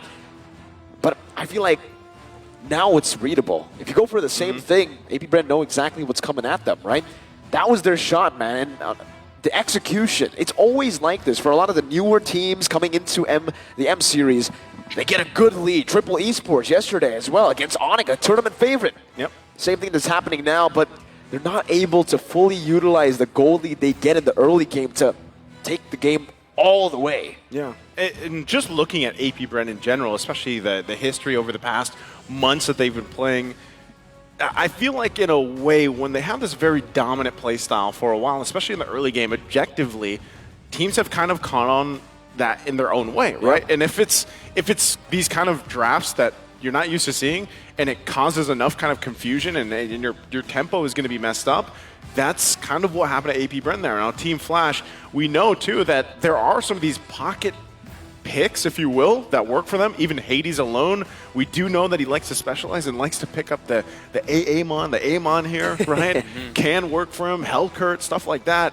But, you know, in this situation, given how everything's kind of fallen into place here, is it too risky, Yasu, to go something like that? Should Team Flash go with something that is more a little bit like, if you will, I don't know, what is standard, anymore? Because really, there's so many different strategies you can actually pull through. So is that something Team Flash might want to consider here for Game 2? Well, at some point, I kind of had a similar conversation with some of the pro players, and I've asked them, not the same exact question, but a similar one.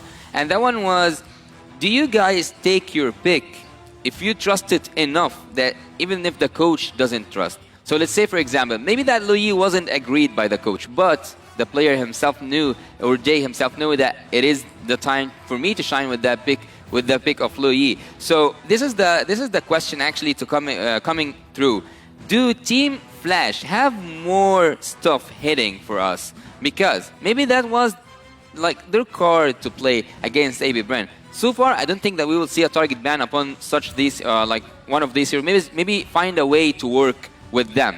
So maybe they will give them the Luyi again, they will open up everything for Team Flash, but yet they will have now an idea about how to deal with it. Not the way they did in the draft, but maybe in the macro.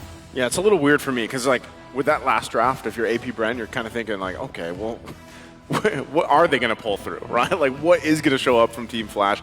Even just looking at their run through the group stages, and again, I think that makes even the draft approaching it, you kind of just try to cover your bases for the most part. First phase, you see a lot of this, similar heroes being banned out here. We'll see if AP Bren wants to approach that and how, again, they want to adjust.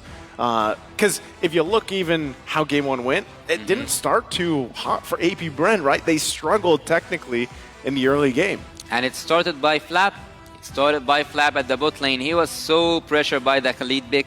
And actually, at some point, Team Flash, they got inhibitor turrets, right?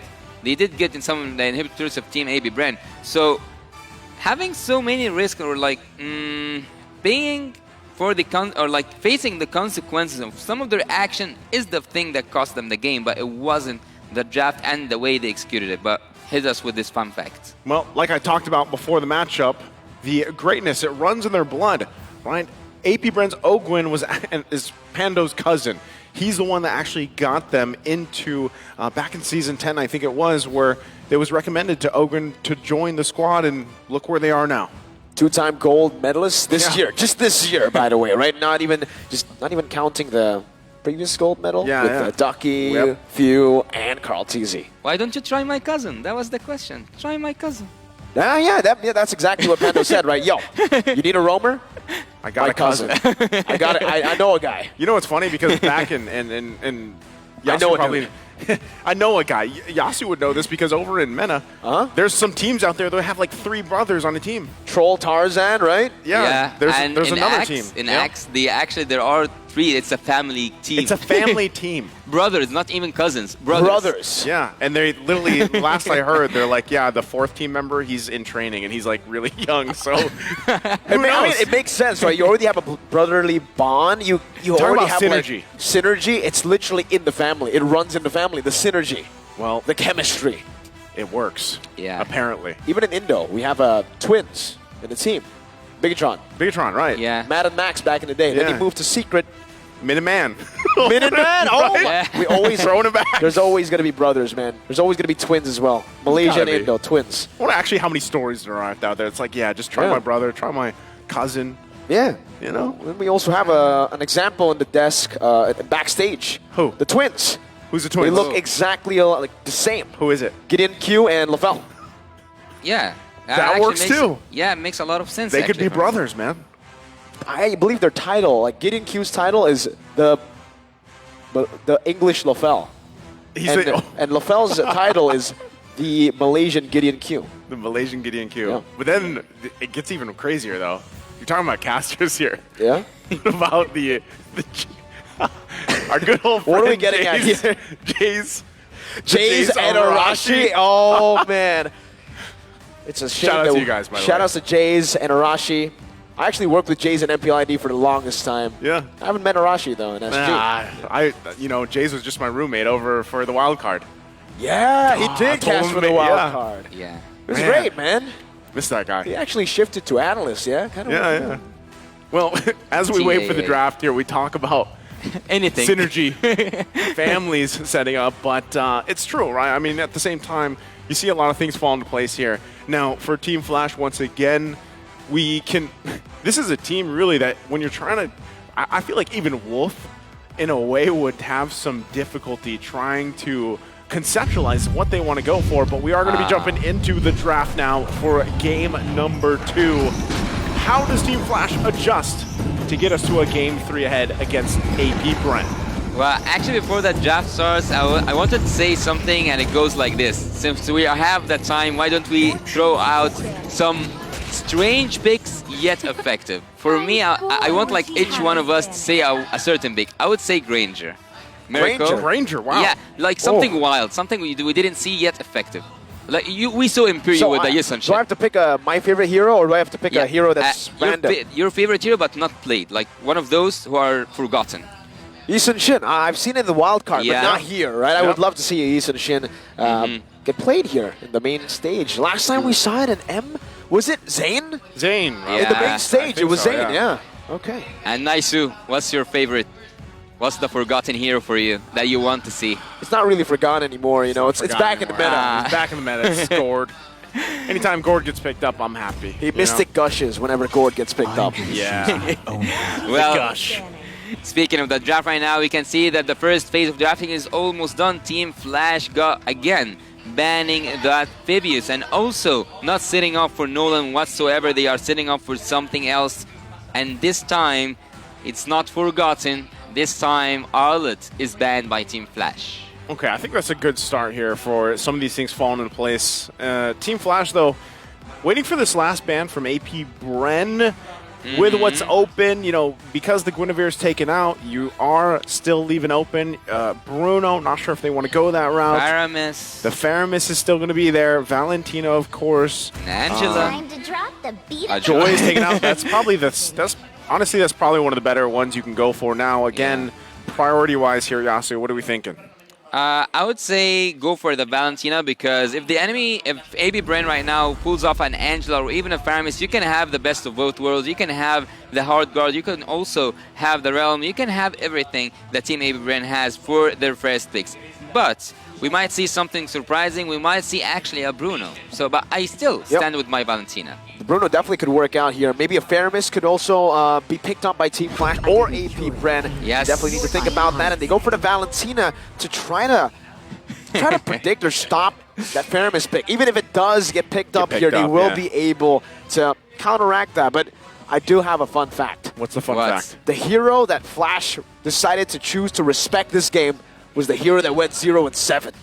It was the Arlet, man. I mean, KDA doesn't matter. It shows you, exactly. 0-7, but the impact, it was visible to Team Flash. They were like, damn. Dude, if people aren't playing the ranked games and saying, hey, I heard on the broadcast KDA doesn't matter. That's all that matters. That's all that matters. Did you guys see how much pleasure did I have when they got that Valentina? I saw you jump, and the Bruno pick gets picked up as well. You can jump even more now. Whole lot of pleasure. Bruno, Matilda, locked in.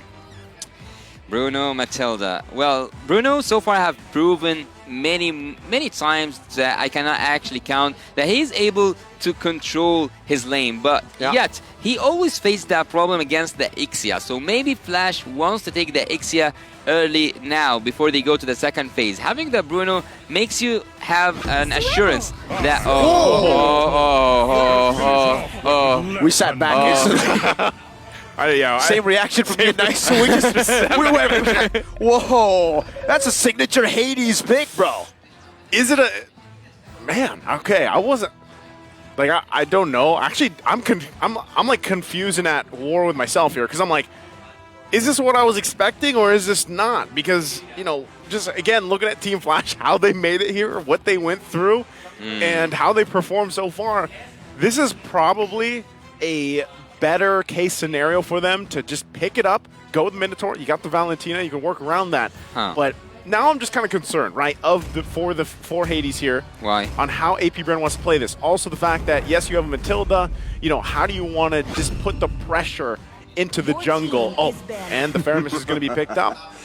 I don't agree with AP Bren. I know they have a good draft. I know that it's all like it's a streak when it comes to meta. But look here with me. Team Flash, they do have the Fanny, and there's no crowd control, no crowd control. I'm not gonna count the Matilda ult as a crowd control here. So having Hades on his Fanny and now being able to ban the crowd control heroes, maybe he'll take out the Kaja, maybe also take out what was his name? Not a Franco, Kufra, yeah.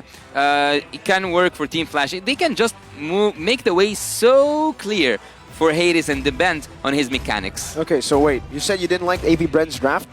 I didn't like that they don't have any crowd control, and even though they saw the Fanny, they committed to a premise and not take a crowd control XP laner or even a tank. That's my point. Would you agree? I gotta agree. The fact that they don't have lockdown is definitely concerning. I think also, though, from Team Flash, they were trying to bait that out. They're trying to get either a Kanja or a Kufra pick early here to really nail AP Bren down, because that should be the spearhead for AP Bren coming into the series. And the thing is, they already have a Matilda, so it gets them into a very tough spot. It's no longer flexible. Where's the Matilda going to go? Mage? Nah. Yeah. You know where they're going. Indeed, yes. You know where they're going, but that's the thing. So, like, how do you cover that base? What do you put in the jungle? What do you put in the XP lane for AP Bren to deal with this?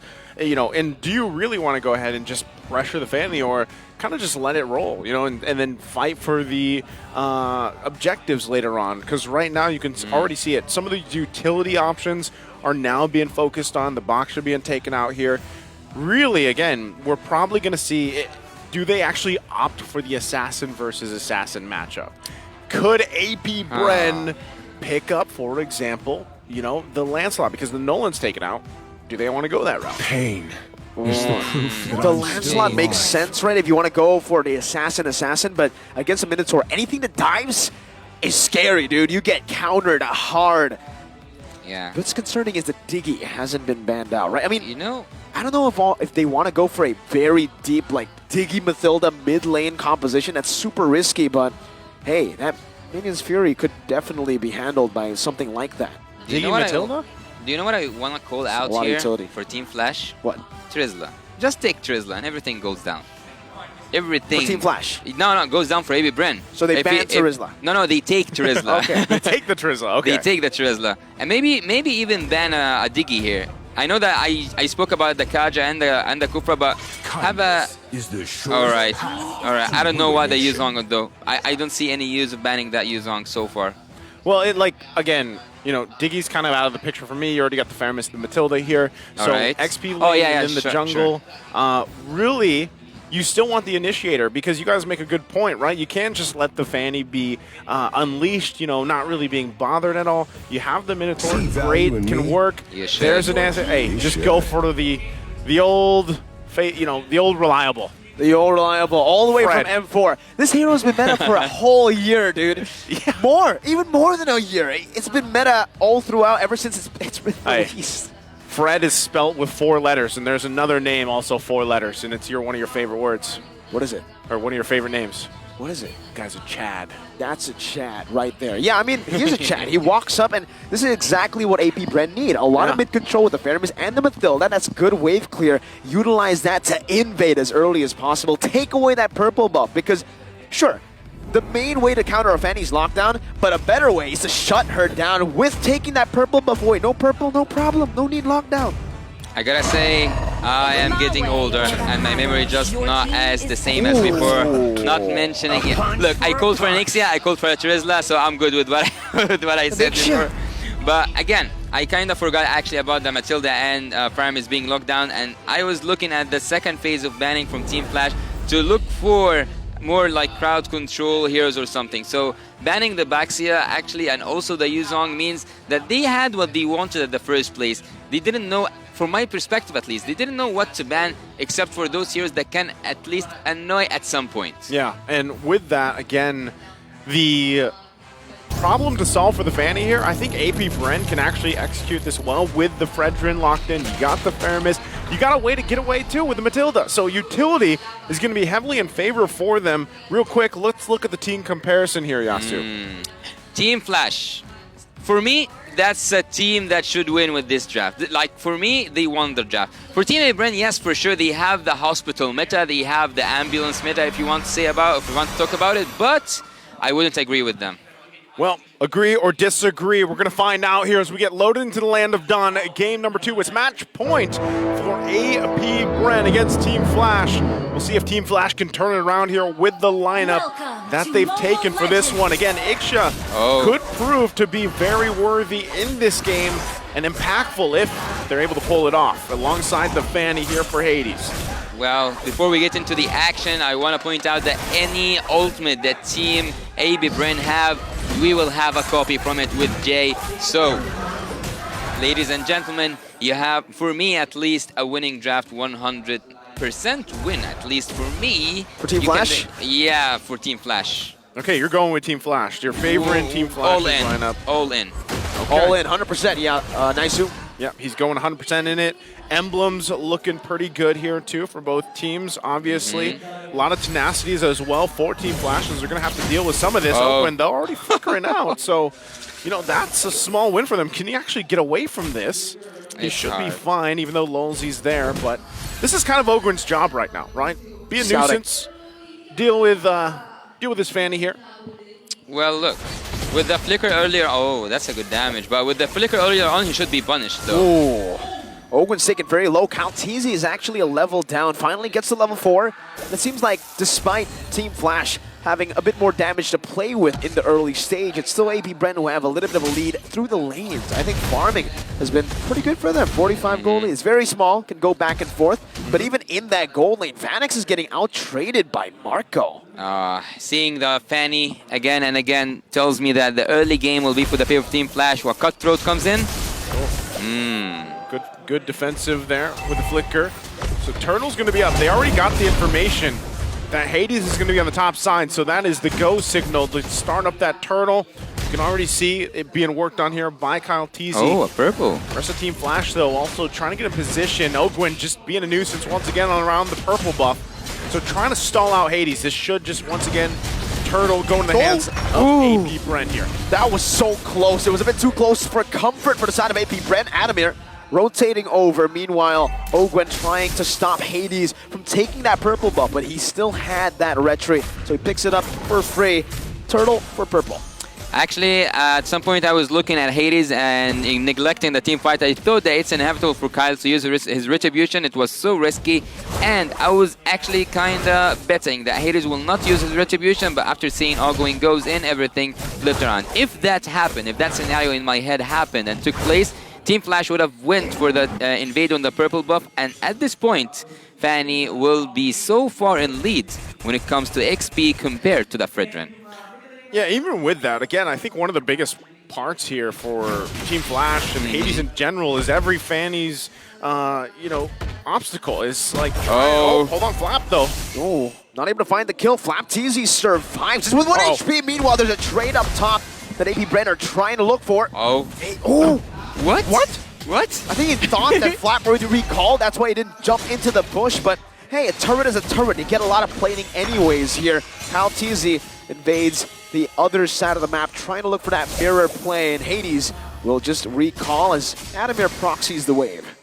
Okay, so they're going to get a little bit of that gold to work around with on the bottom side, which does, keep things relatively even against AP Bren economy wise, and they're 30 seconds away from this turtle. So I feel like for Team Flash, they want to be able to get in position to actually contest this, but this is what I was expecting. When that Fredrin was locked in, this is the pressure that is that Hades has to deal with here. Oh. And look at the poke already to Lolzy. Caltesi should be able to last hit this, and he does. He finds a purple buff now. It's going to be Hades without a purple buff. AP Brent escaping. Caltesi re-engaging, getting a good taunt, and an Appraiser's Wrath. One last hit despite the flicker. Caltesi stabs his way to the first kill in the game. Controlling that purple buff is 101 how to counter a Fanny. And Caltesi has successfully got this mission right. AB Bren with 1.2k gold ahead. I wouldn't talk about the gold lead, I would just talk about Hades facing a hard time Flash team. And as we say, oh, that was so close. There's one more turtle, right? This is the second turtle for Team AB Bren, and they are getting ahead in the gold. But I saw something when we saw the emblems earlier on. Vanix is going for kinda tanky approach when it comes to emblem.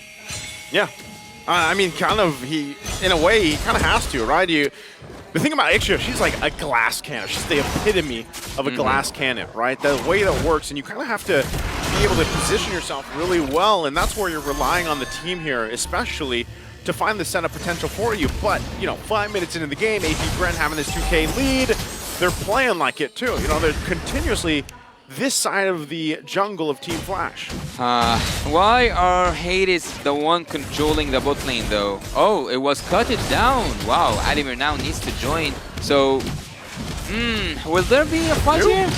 Yep, Theo still able to escape with the help. Wow, why? No commitment for the side of Team Flash. Hesitating, maybe thinking that there's going to be a little bit more members around. Kyle just picks up the purple buff for free. There's not much Team Flash can do.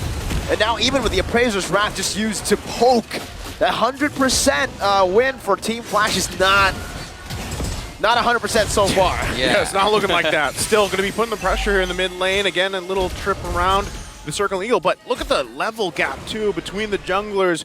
Kyle Teasy, 2 levels ahead right now of Hades. And that's, once again, how much pressure is being put here. Flap gets some information. He's going to go ahead and get back. But you can see the way that AP Bren is playing on the macro level here against what Team Flash is doing.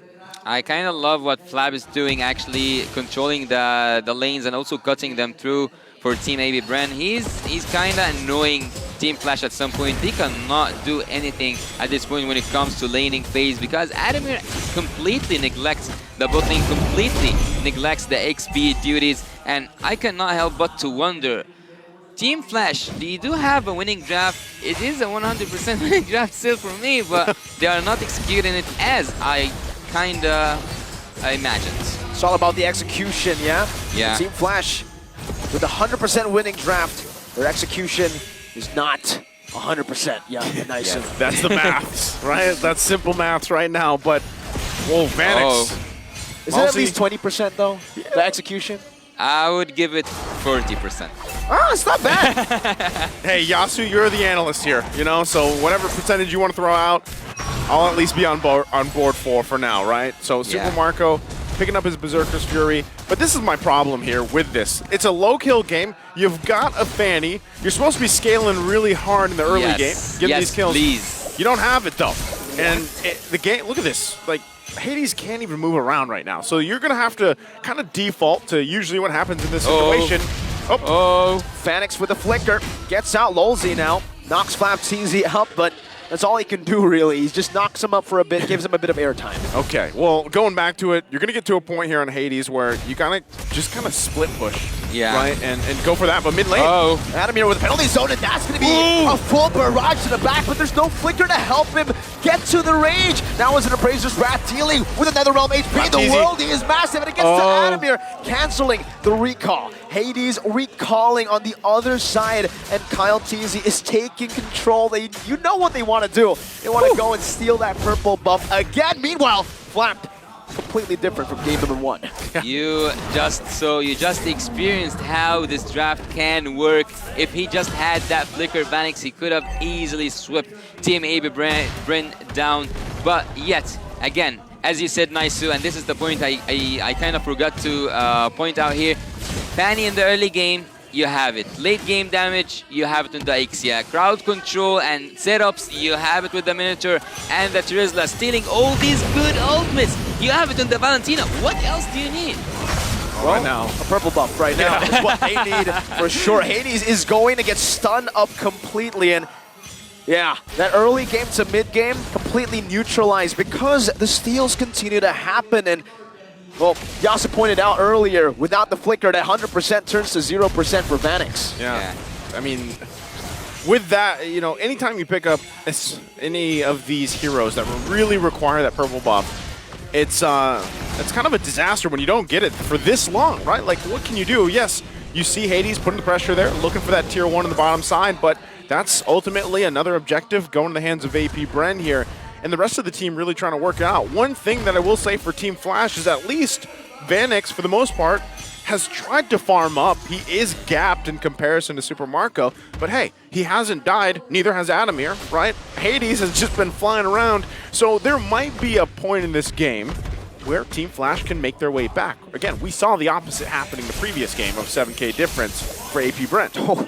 Owen was about to follow him all the way to the base there, but he decides to caca back out there just to utilize the Lord a bit more efficiently, and they're going to try to crack open the tier 2s in the mid lane first with a Bruno helping out. Caltizi trying to zone Team Flash away from that tier 2 in the mid lane, but they'll say, you know what, we'll just control the bottom lane first. Super Marco gets a free turret, and then they utilize another wave here with a built-up slow push with the Lord pushing up top. Incredible wave manipulation by AP Bren.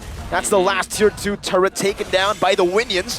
AP Bren now looking for the base. The base turret in the top side going to be targeted down. Jay with a good Terrify onto Owen. That's a splash as well from the base turret. Lolzy jumps in but gets knocked up. Now it's another realm defensively. Adamir, that's a defensive penalty zone to defend the base. And now it's going to be Jay. What? He just gets taken out, disappearing in an instant. You blink and you miss it. Yeah, that's the price. These are the coincident. Oh my God! This is consequences. There it is. That you have to face. Yeah, 100%, man. Oh no! Not anymore. The 100%. Lolzy taking down Vanix, running for the hills. Adamir just looking for a play. Hades does no damage. The full barrage does no damage. Even with the flicker, it's still not 100. Adamir flickers backwards, and now AP Brenner doing whatever they want. Yeah, releasing some pressure. That's the only thing Hades can do at this point by taking and making those split pushes possible. Team Flash, nothing at this point. Give me even the courage to say 20% winning chance. Now it's 20. We went from 100 to 20 here, Yasu. Well, again, hey, look at it this way. There's 0-0-0 across the board for him, Adamir, and Vanix, right? Oh, yeah. Can they keep it together and actually turn something around? Well, at this point, it's looking really dire. I don't even know 20% at this point because, you know, AP Bren, with this lineup that they have, and the fact that they can extend some of these team fights with the Netherrealm, that's the biggest issue. I mean, even this, Ogwen just taking a trip, you know? He outtrades the assassin. That shouldn't happen. He's enjoying. But looking at the items that just like disappear right now, there was some semi items or like half items from the side of from Kyle, and he managed now to at least complete 2 of them, which is one of them is the cursed. What happened? What did I miss? No, it's just the fact that the roamer deals more damage than the assassin. It's weird. Yeah, and you know what also is weird for me? This draft not winning. But anyways, let's go. We're still on that. Yeah, I cannot get past that because it's stick to me right now. You guys like pinned it to me. 100, 100, 100 all over the game. So Team Flash at this point, what can they do? What can they do is one good setup. Actually, yeah, one good setup can make a solid defense, and having that Netherrealm stolen from few can make that defense possible for Team Flash. Oh man, I also a believer in one good setup, but in this situation, you're 12K behind at the 13-minute mark, man, and your gold laners, that's like 4,000 gold behind. Yeah, it's, how many items are those? Like 2 items more? 1.5 maybe? Yeah. 1 point. I'm not good with numbers. Hades? Me neither. Okay. I'm not good with numbers too. Now, AP Brenner just utilizing the number game that they have, a 12,000 gold lead that's completely built up. It seems like Team Flash, they have no way to defend even this base turret in the mid lane. Hades has fast hands, but what can they do with this? Vanix is playing in the back. That's Adamir who jumps in the back as well. Oh, Gwen provides the proper support. Super Marco has the win of nature. That just might be it. No! They win the fight, but in the end, it's 4-0. They didn't even let Team Flash get a kill in game number 2. Complete domination from the Hive. Get a dominating here performance for AP Bren, the Filipino champions here. Just unstoppable, it looked like, in this series. Oh my god, things are not looking good at all for Team Flash at this point. They will wait until tomorrow. They will wait until they see Lil Gun in this group. AB Brent controls their fate right now, and right now they will just give those fist bumps to show some sportsmanship. Again, a performance here in a way for AP Bren that, game 2, man, they just flipped the script and they just came out swinging. It was a strong showing, but let's go ahead and throw it over to Manjean to talk to AP Bren for the victory. Congratulations to the Hive, AP Bren. Hello guys, hello. You guys managed to pull off English to. Alright, I forgot they're Filipinos. Come on, clap your hands. The Filipino supporters. Alright, so naka-comeback kayo. Yan ha, Tagalog to ha. Naka-comeback kayo. Actually, yung game number 1, naka-comeback kayo. You did a comeback in game number 1. How did you manage to pull that off? We just waited for the enemy's error. So we maximized their error and punished them in their own play. Pwede ka mag-Tagalog, tatry. Ayun. You can speak in Tagalog, Gwen, and few will translate in English. Okay? Okay, good. Okay. So you waited for the error. Okay, were you guys surprised with the Louis pick of Team Flash? Sino pwede sumagot? Yes. Yes, why? Tagalog muna. Okay, Tagalog first and then he will translate. Okay. Mahirap yung map control eh. Naka-teleport sila kahit saan. Tapos na Tolongis pa yung namin, yung XP-laner, nag-iba yung emblem. Tolongis yung XP-laner nyo. Okay, few... Fighter emblem eh. Okay, few, you translate. He said Flop TC is good. Okay, nice. Flop TC is good. He said Flap TC is good. He chose a different emblem. What can you say about that, Flap TC? What can you say about game number 1? I'm so embarrassed because I am 0-7. But you won. Yeah, just lucky. You're lucky. Yeah, I'm lucky. You're lucky. All right. Guys, you're going up against Lil Gun, right? Am I right? For tomorrow, what are your expectations for tomorrow for Lil Gun? Let's ask Kyle TZ first. You can speak in Tagalog. Few will translate. What is your expectation for Team Lil Gun? Expectation ko sa Lil Gun, tingin ko bibigyan nila kami ng magandang laban bukas. Tulad nung ISF nung ISF sa Riyadh, pinahirapan nila kami nun at nagulat kami nung ganun pala sila kalakas. Okay, Few, please do the honors. Kyle TC said Lil Gun is strong. That's it. He is right. Basic. All right, guys. May I ask Few and Super Marco to give their message to their fans? Shout out kayo. And go, Marco. Thank you sa mga pumunta rito. Can I ask for one woo? Woo. There you go. Salamat sa lahat ng fans na nanonood sa live, pati dito, lalo na ngayon, sobrang late na, nandito pa rin kayo sumusuporta. There you go. Thank you so much to AP Bren. You can now return to your room. Ladies and gentlemen, AP Bren. All right. That's it. The Hive won up against Team Flash. Let us now pass it to our shoutcasters. Thank you so much, Manjean, and also, again, congratulations to AP Bren. Great to hear from all of them, and also, hey, Flapteasy said himself, he was a little embarrassed, but one thing's for sure, doesn't matter. KDA does not matter. A win is a win. A win's a win. It worked out. They got the win. They got the sweep. And I love what they said, too, because they talked about, Team Little Gun ahead of them, what they were surprised about when they faced them off in ISF. And, I know you had a chance as well to be a part of ISF, the online qualifiers and everything. So who knows what's in store for us tomorrow. But right now, we're going to be looking at the MVP for this game. Again, AP Brent all around just performed in every single lane and role.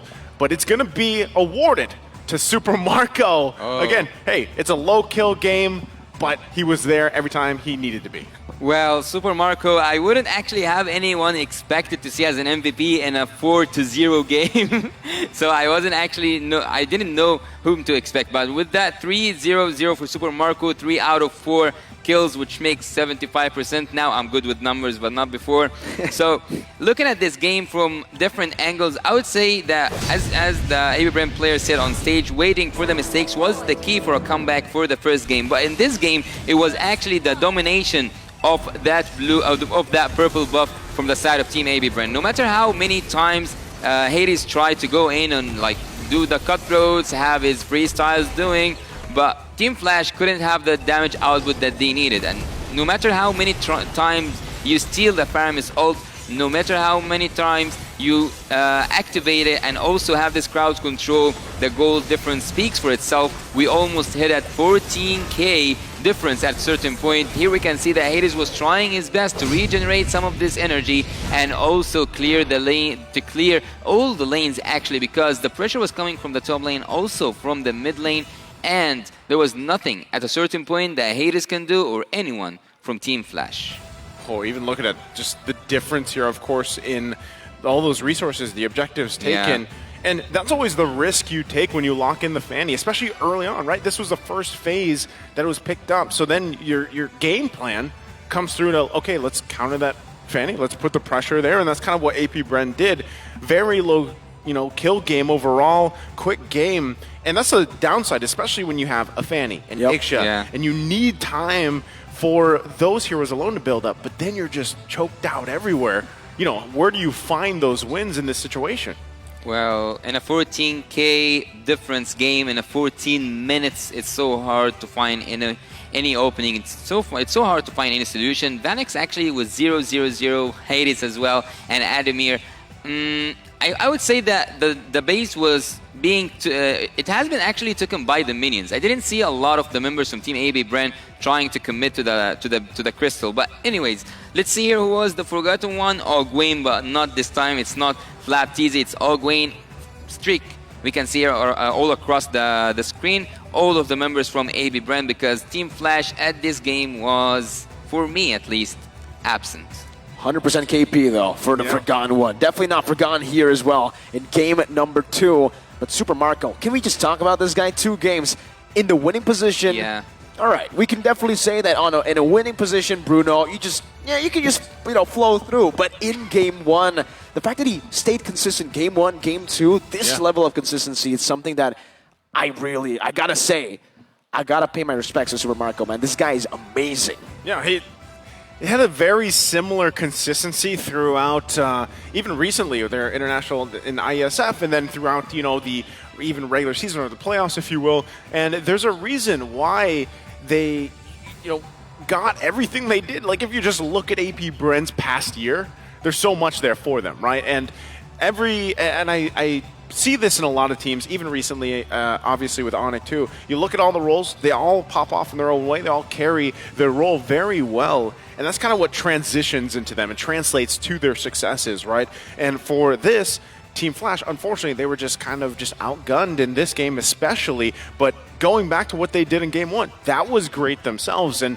who knows, again, what's in store tomorrow for the last day of the group stages. That is the tough time. But for AP Bren, even with this game, the way that it unfolded, they're in very prime position here to possibly do really well for the rest of this tournament. Yeah, they are now on top of their group. They have 4 victories, or 2 victories. 2-0 and 2-0. They won. Yeah, they won against Brimis Goals and now against Team Flash. So looking here at the team fight participation, I wouldn't like talk a lot about it because just Flapteasy, this one is 0%. He was just focusing on the split push. He was just focusing on cutting the lanes. But looking at Team Flash, actually, I wouldn't say that they didn't deal the damage they needed to deal. It was just about how much annoying having a Matilda and a Faramis at the same composition for your opponent team. No matter how hard you try, no matter how much damage you apply and the damage output that comes from you, there's always an engage and disengage coming from either Ogwin or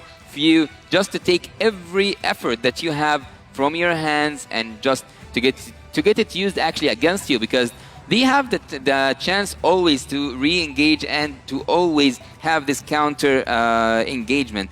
This is the damage taken, and Kyle got his, I would say, enough of taking damage, 102k. But speaking of numbers, do you know what number did I get correctly today? Yes. What's that? 2-0 for Brent. 2-0 for Brent. Yes, that's 100% true. That is 100% true. Hey, he's got it. Which 100% is this? Is it the 100% from game 2? Prediction. Yeah, prediction. Okay. So the prediction. Technically, we were all shocked though in game 1, right? I mean, Team Flash really gave us a good battle. Yeah. But then a few mistakes. Yeah. Maybe more than a few. More than.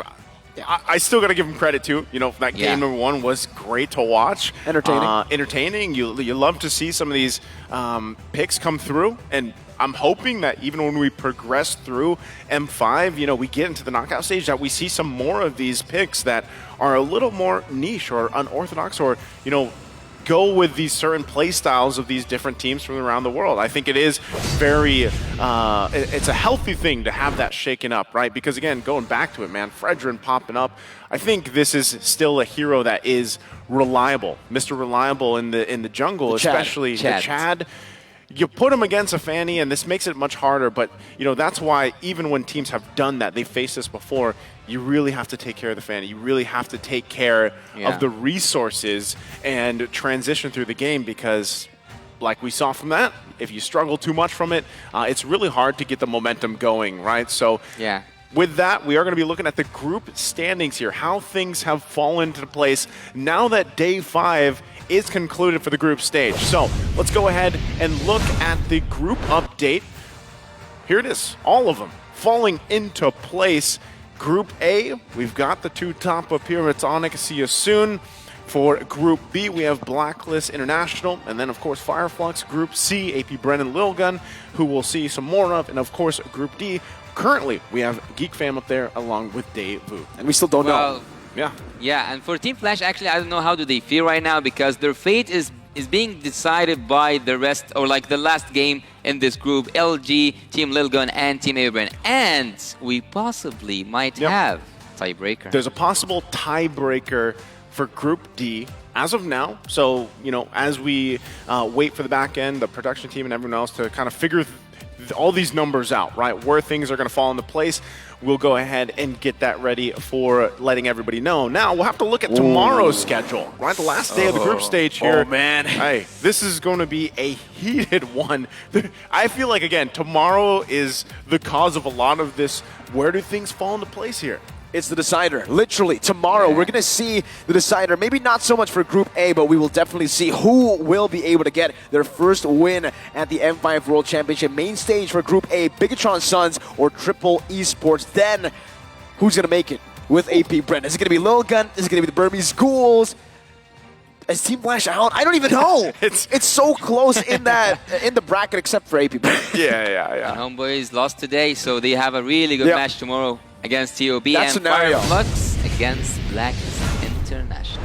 That scenario, the Homeboys TOB, that's going to be crazy, because I believe if Deus Vault want to make it to the knockout stages, they will have to hope that Homeboys loses to TOB. That's what I'm saying, man. There's a lot of just on the line tomorrow alone, you know, out of those 4 series.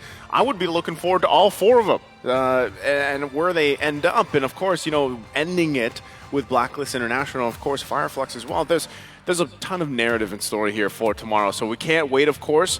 We have had a jam-packed day today, and, you know, everything has unfolded here up to this point. This is also because we're in obviously a different format than what we had before. This is why it's such high stakes, right? 8 teams will eventually not be proceeding to the knockouts. So, hey, it's been 4 amazing series that we've had today. Thank you guys so much for sticking around for us around the world watching this. This wouldn't be possible, of course, without our sponsors. Powered by Moonzon, presented by Qiddiya, supported by ROG, the official gaming phone, Grab, the official super app partner, and Secret Lab, our official chair partner. And once again, I am Naisu, joined here on the desk with Mirko and Yasu. We have loved the action through the day, and of course the other casters that were here with us earlier on in the day and resting up for tomorrow. Now, before we end, we're going to throw it over to our host, Manjin, to see what he has to say to wrap up this amazing day.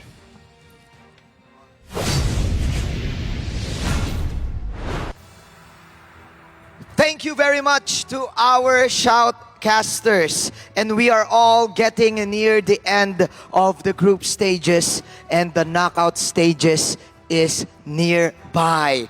Earlier, we saw the burning Malaysian sensation Team SMG go out with a bang, securing a tight series against the representatives of Brazil, RRQ Akira.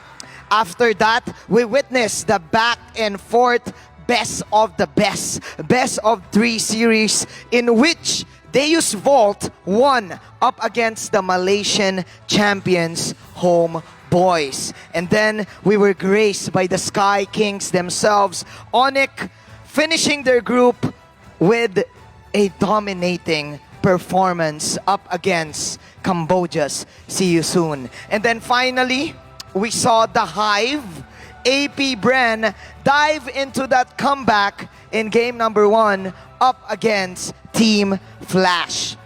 So tomorrow, we will determine the 8 teams who will get to advance to the knockout stages of the M5 World Championship as we finish the final quadruple header of the group stages. Don't you dare miss that out. Once again, I am your kabayas, Manjin Paldas, Pilipinas. Good night and keep on pursuing to be better than great.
The energy's getting higher. You're saving my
shoulders. Yeah, you know that I'm a soldier. You can keep me off my guard, but you can't keep me from my honor. Nah, nah, nah, I feel like the floor is lava. The energy's getting higher. You're saving my honor. 'Cause I know just what I got. I got you like na na na, and you know I hold the power. This feeling I love, oh yeah. Making my grind good today, so don't stand in my way. Standing tall and I won't fall over. We are better than great, good. We are better than great. We stand tall, won't run away. We are burning, nothing gon' change. Great, we are better than great. Can't get it great, I'm better than great. I play my own role, I become the greatest. Transcend myself into this game, yeah. I build a power to dominate fate. Championship mind, no time for the weak. We'll start to the game, shine, reveal. Better than great, that's how we feel.